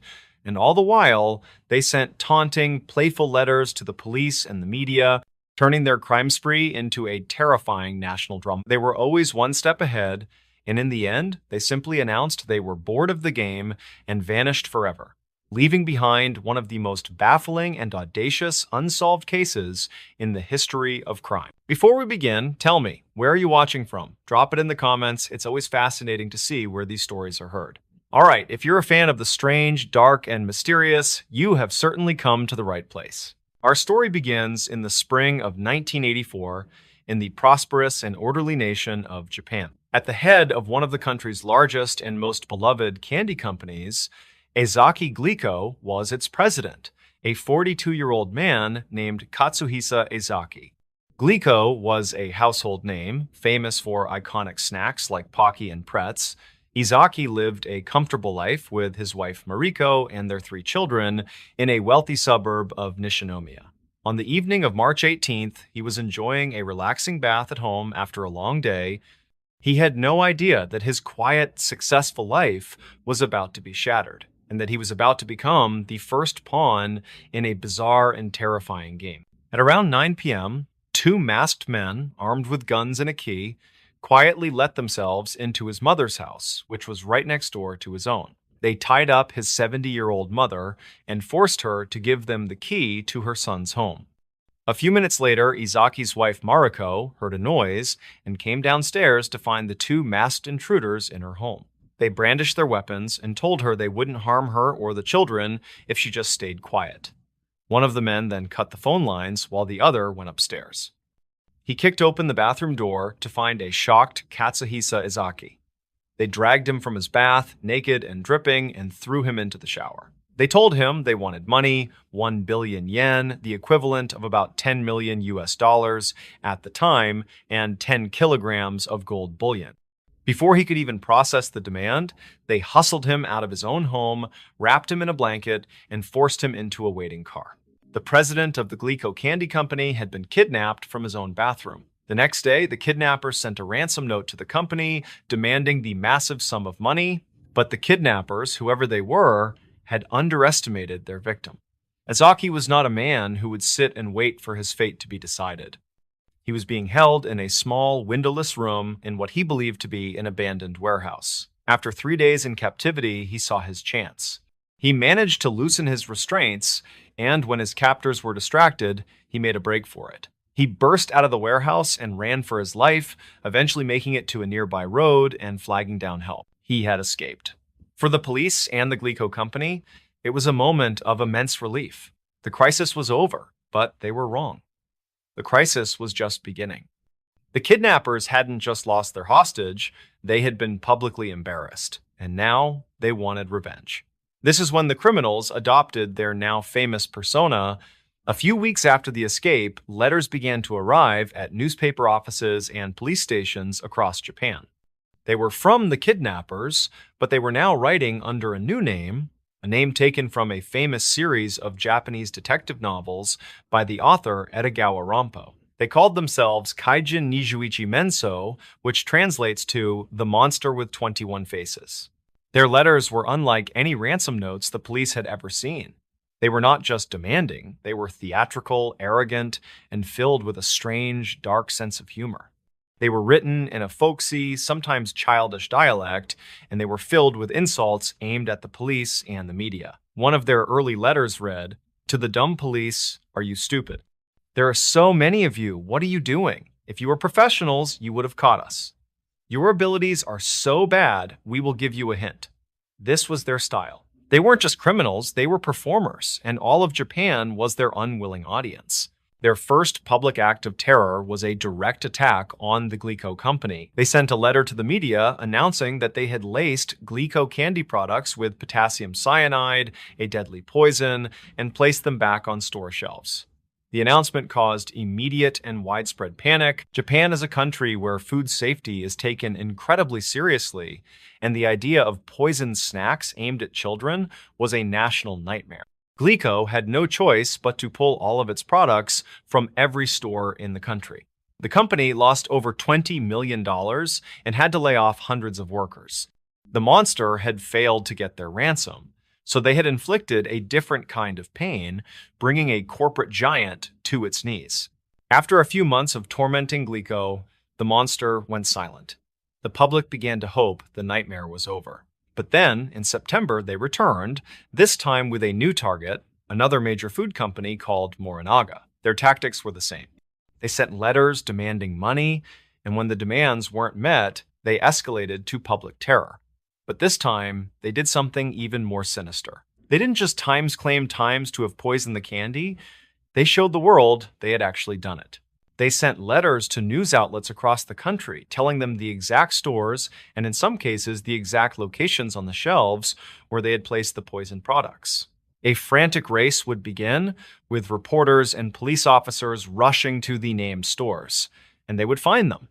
Boxes of Morinaga candy, just as the monster had described, but with a new, professionally printed label on them that read, in Japanese, "Danger contains toxins.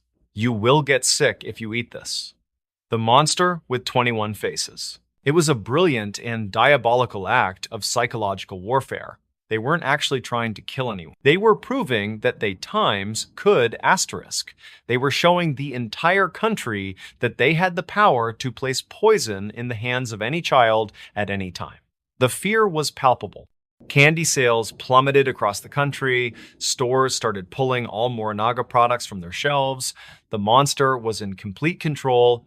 They expanded their campaign, sending threatening letters to Marudai Ham and House Foods Corporation, two other massive food companies. The Japanese food industry was in a state of siege. The National Police Agency, meanwhile, was engaged in the largest and most frustrating manhunt in the country's history. They had over 1,000 investigators working the case full-time. But they were chasing a ghost. The monster was incredibly skilled at covering their tracks. The letters were typed on an old Japanese typewriter, making them untraceable. They used public payphones for their calls. But the police did have a few agonizingly close calls. On two separate occasions, they arranged for a money drop with the criminals. Both times, the police were outsmarted. In one instance, a police officer was instructed to board a train and look for a man carrying a white flag. He was then supposed to follow that man to the drop-off point. The officer boarded the train, but he described the scene as chaotic, with so many people that he couldn't properly identify the contact. The drop was a failure. Their best, and ultimately most frustrating, lead came in the form of a security camera video. After the monster had claimed to have poisoned candy in a grocery store, police reviewed the security tapes. On the video, they saw a man in a baseball cap and glasses placing a box of Glico chocolate on a shelf. The man was ordinary looking, with neatly combed hair and a slight build. But witnesses who had seen him in the store described his eyes as being like those of a fox. The police released a sketch of the man, who immediately became known as the Fox-Eyed Man. His face was plastered on every television screen and in every newspaper in Japan. He became the public face of the monster, but despite the nationwide manhunt, he was never identified. The crime spree continued for 18 long, terrifying months. And then, just as suddenly as it began, it ended. In August of 1985, the monster sent their final letter to the media. The tone was, once again, bizarrely nonchalant. It read, "Japan has become hot and humid, so we decided to forget about torturing food companies. After this, we will not threaten any more companies." They mocked the police one last time for their failures, and then ended the letter with a strange, almost childish sign-off. "We are bad guys." Which means we have more things to do than bully companies. It is fun to lead a bad man's life. The monster with 21 faces. And with that, they were gone. They never sent another letter. They never made another threat. The most notorious criminal entity in Japanese history had simply announced they were finished playing their game and had vanished back into the shadows from which they came. The case went cold, but the story has one final, tragic chapter. 1 year after the monster's final letter, in August of 1986, the police superintendent in charge of the investigation, a man named Yamamoto, walked into his backyard and took his own life. He left a note expressing his deep shame and sorrow for having failed to catch the monster. It was the ultimate, heartbreaking victory for the criminals. They had not only gotten away with their crimes, but they had driven the man hunting them to his death. To this day, the identity of the monster with 21 faces remains completely unknown. Were they a single, disgruntled person with a grudge against the food industry? Or were they a sophisticated criminal organization? The skill and planning involved suggest a group, but the unique, singular voice in the letters suggests a single mastermind. They terrorized a nation, caused over $1 billion in economic damages, and ran circles around the police for a year and a half, all without ever being caught. They played their game, they won, and then they simply walked away, leaving behind a strange, dark, and utterly baffling mystery. In the darkest days of the Great Depression, while America was on its knees, a city known for its industrial might found itself haunted by a new kind of fear. It wasn't the fear of losing a job or a home. It was something far more primal. A phantom was stalking the forgotten corners of Cleveland, a killer who didn't just take lives, he erased them. He hunted the poor and the transient, the people no one would miss, and he would dismember their bodies with the skill of a surgeon. leaving behind only their torsos to be discovered in the grim shanty towns.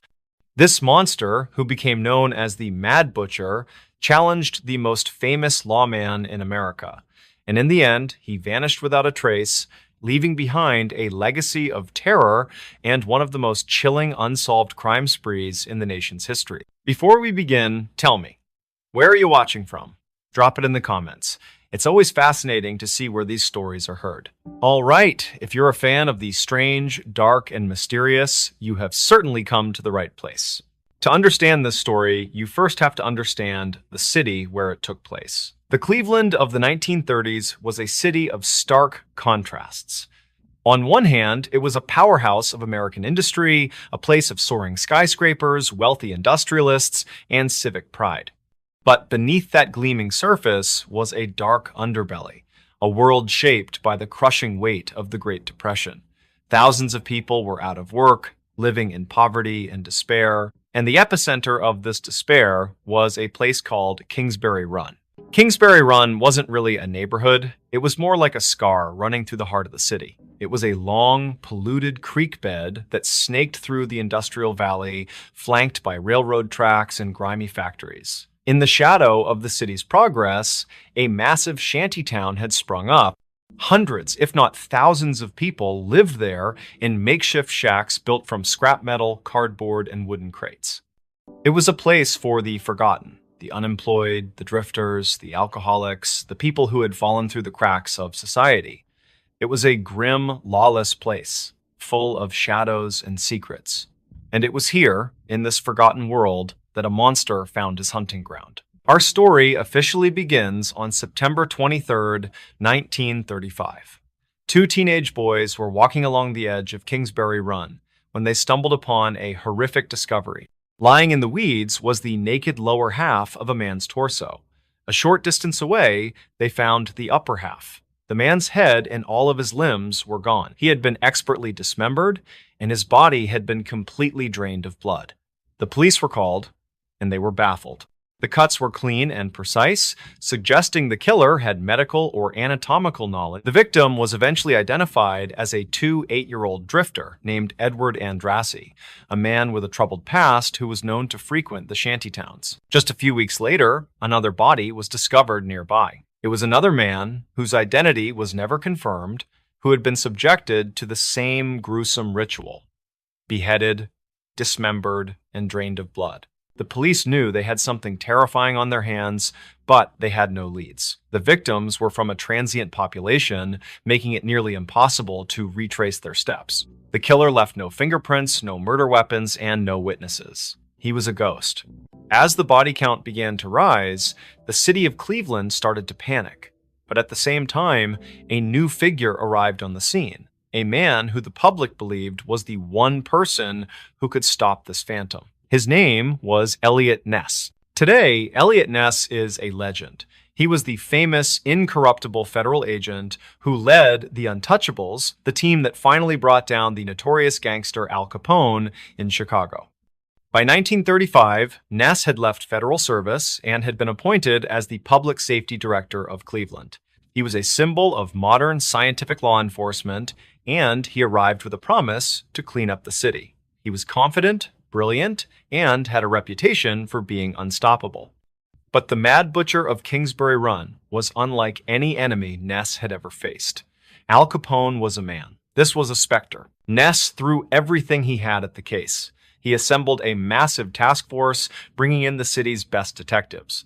He personally went to the crime scenes, wading through the grim landscape of Kingsbury Run, trying to find some clue, any clue, that would lead him to the killer. But the butcher was always one step ahead. In January of 1936, the killer changed his pattern. A woman named Flo Polillo, who worked as a waitress and was known to frequent the bars around Kingsbury Run, was found. Her dismembered remains had been carefully wrapped in burlap sacks and left in baskets behind a butcher shop. The city's terror deepened. This wasn't just a killer who preyed on men. Women were now targets too. Over the next 2 years, the discoveries continued, each one more horrifying than the last. The body of a man, known only as the Tattooed Man because of the distinctive tattoos covering his body, was found cut in half. Despite his unique markings, he was never identified. The killer grew bolder, more arrogant. In the summer of 1936, the torso of a young man was found in a patch of woods. But what was terrifying was that it was right behind the Cleveland Police Department's own headquarters. This wasn't just a murder, it was a taunt. The butcher was mocking Elliot Ness and the entire police force, showing them that he could kill wherever and whenever he pleased. The press had a field day. The unstoppable Elliot Ness was being outsmarted by a phantom, and the pressure on him was immense. He was the city's savior, and he was failing. By 1938, the official victim count had reached 12, though many believed the real number was higher. Ness was a desperate man. He knew the killer was using the anonymous, chaotic nature of the Kingsbury Run shantytown as his personal camouflage. He was hiding among the forgotten, preying on them, and using the desolate landscape to dispose of their remains. So, Ness made the most controversial decision of his career. If he couldn't find the monster in the labyrinth, he would burn the labyrinth to the ground. On August 18, 1938, Ness led a massive police raid on Kingsbury Run. Over 300 officers descended on the shantytowns. They rounded up and interrogated 63 men. But this was more than an investigation, it was an eviction. After the interrogations, Ness gave the order. The police, armed with torches and kerosene, set fire to the shacks. They burned the entire shantytown to the ground, displacing hundreds of homeless people in a single fiery night. Ness's justification was that he was sanitizing the killer's hunting ground, destroying his lair. It was a brutal, desperate act, and while it was heavily criticized, one fact remains undeniable. After the burning of the shantytown, the canonical murders of the Cleveland torso murderer stopped. But Ness was not satisfied. He may have stopped the killings, but he hadn't caught the killer. In his mind, however, he knew exactly who it was. His prime suspect was a man named Dr. Francis Sweeney. Dr. Sweeney was, on the surface, a brilliant and respectable man. He was a surgeon who had served in a medical unit during World War I, where he had performed countless battlefield amputations. He was a man who knew the human body intimately, but after the war, Sweeney was a broken man. He suffered from severe alcoholism and had a history of mental breakdowns. He was known to have a violent temper, and his personal and professional life had completely fallen apart.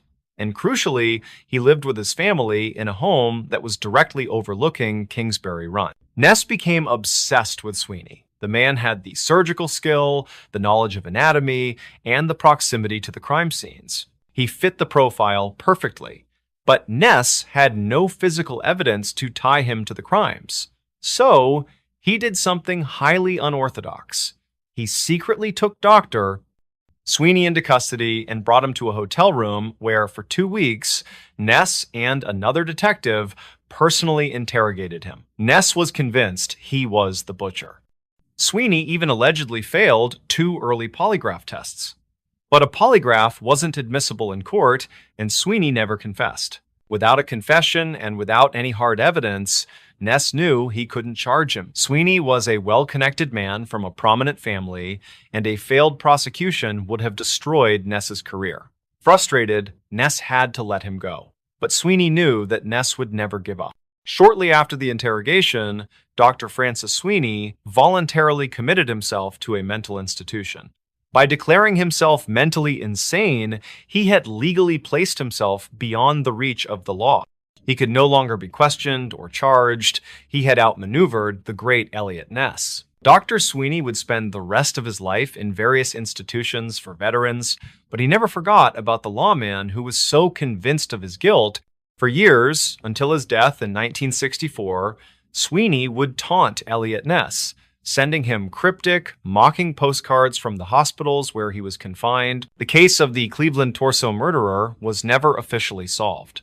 No one was ever charged, and the true identity of the killer remains a mystery. But for Elliot Ness, the case was a personal failure that would haunt him for the rest of his life.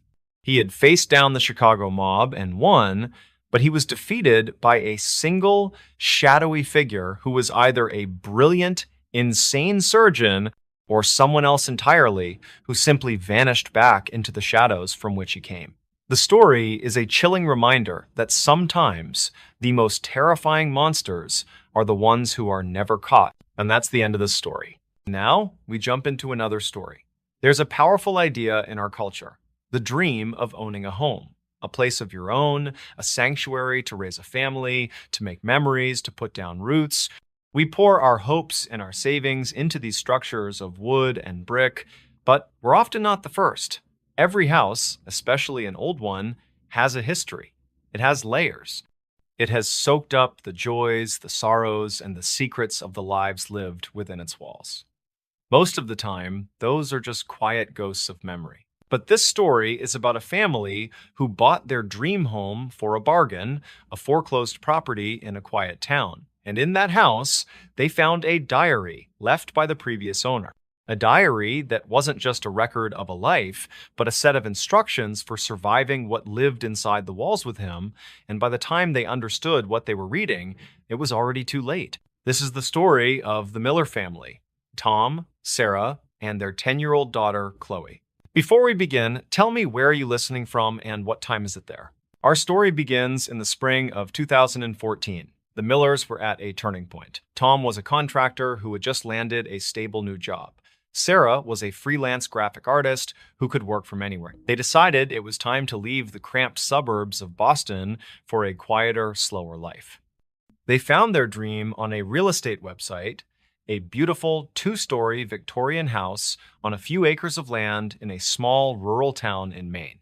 The house was magnificent, with a charming wraparound porch, a turreted roof, and large, beautiful windows. It needed a lot of work, the paint was peeling, the garden was overgrown, but it had what the real estate agents call good bones.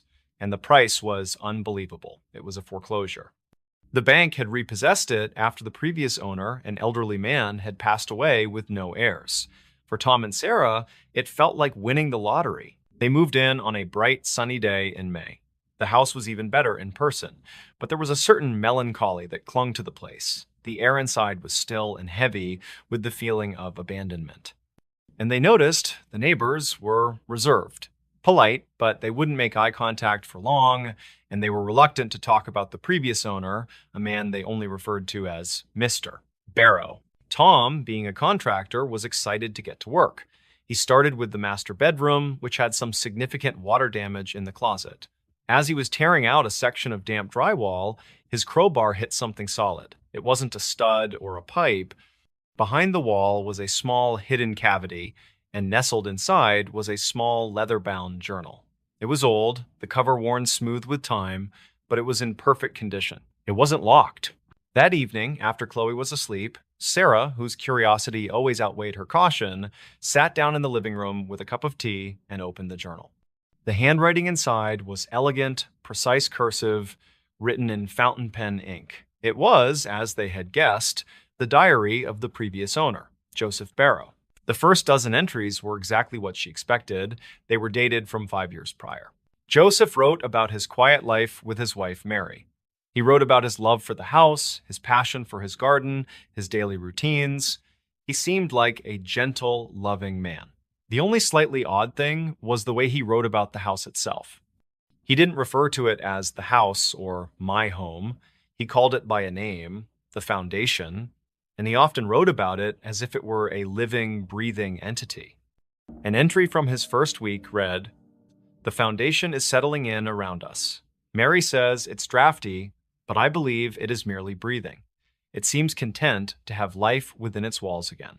Sarah read a few entries to Tom, who just shrugged. Old guy was probably just a bit eccentric. He said, "Every old house gets a nickname." They thought nothing more of it and put the diary on their nightstand. Over the next few weeks, life was good. Tom made progress on the renovations. Chloe loved her new big yard. But Sarah kept reading the diary, and she began to notice a slow, creeping change in the tone of Joseph's writing. About a year into his entries, Joseph wrote that his wife, Mary, had fallen ill. It was a strange, wasting sickness that the doctors couldn't diagnose. She was always cold, always tired, and she began to refuse to leave her bedroom. And Joseph's writing about the house began to shift from affectionate to fearful.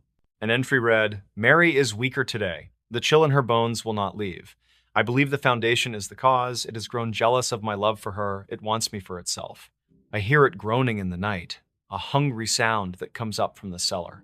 I mind. This is where the story takes a turn from a sad tale of an old man's grief to something far more sinister. Joseph began to document a strange and specific set of rules. He believed they were a way to appease the house, to keep its malevolent energy at bay. The rules were bizarre. Rule 1, the cellar door must never be left open after sundown. The cold from the foundation rises at night. Rule 2, the foundation dislikes the color yellow. It is a garish, happy color that offends its quiet nature. Rule 3, all mirrors must be covered before sleep. The foundation enjoys watching, and it is not good to be seen in the dark. The list went on, a dozen rules, each one more paranoid than the last. Sarah read these passages with a growing sense of unease.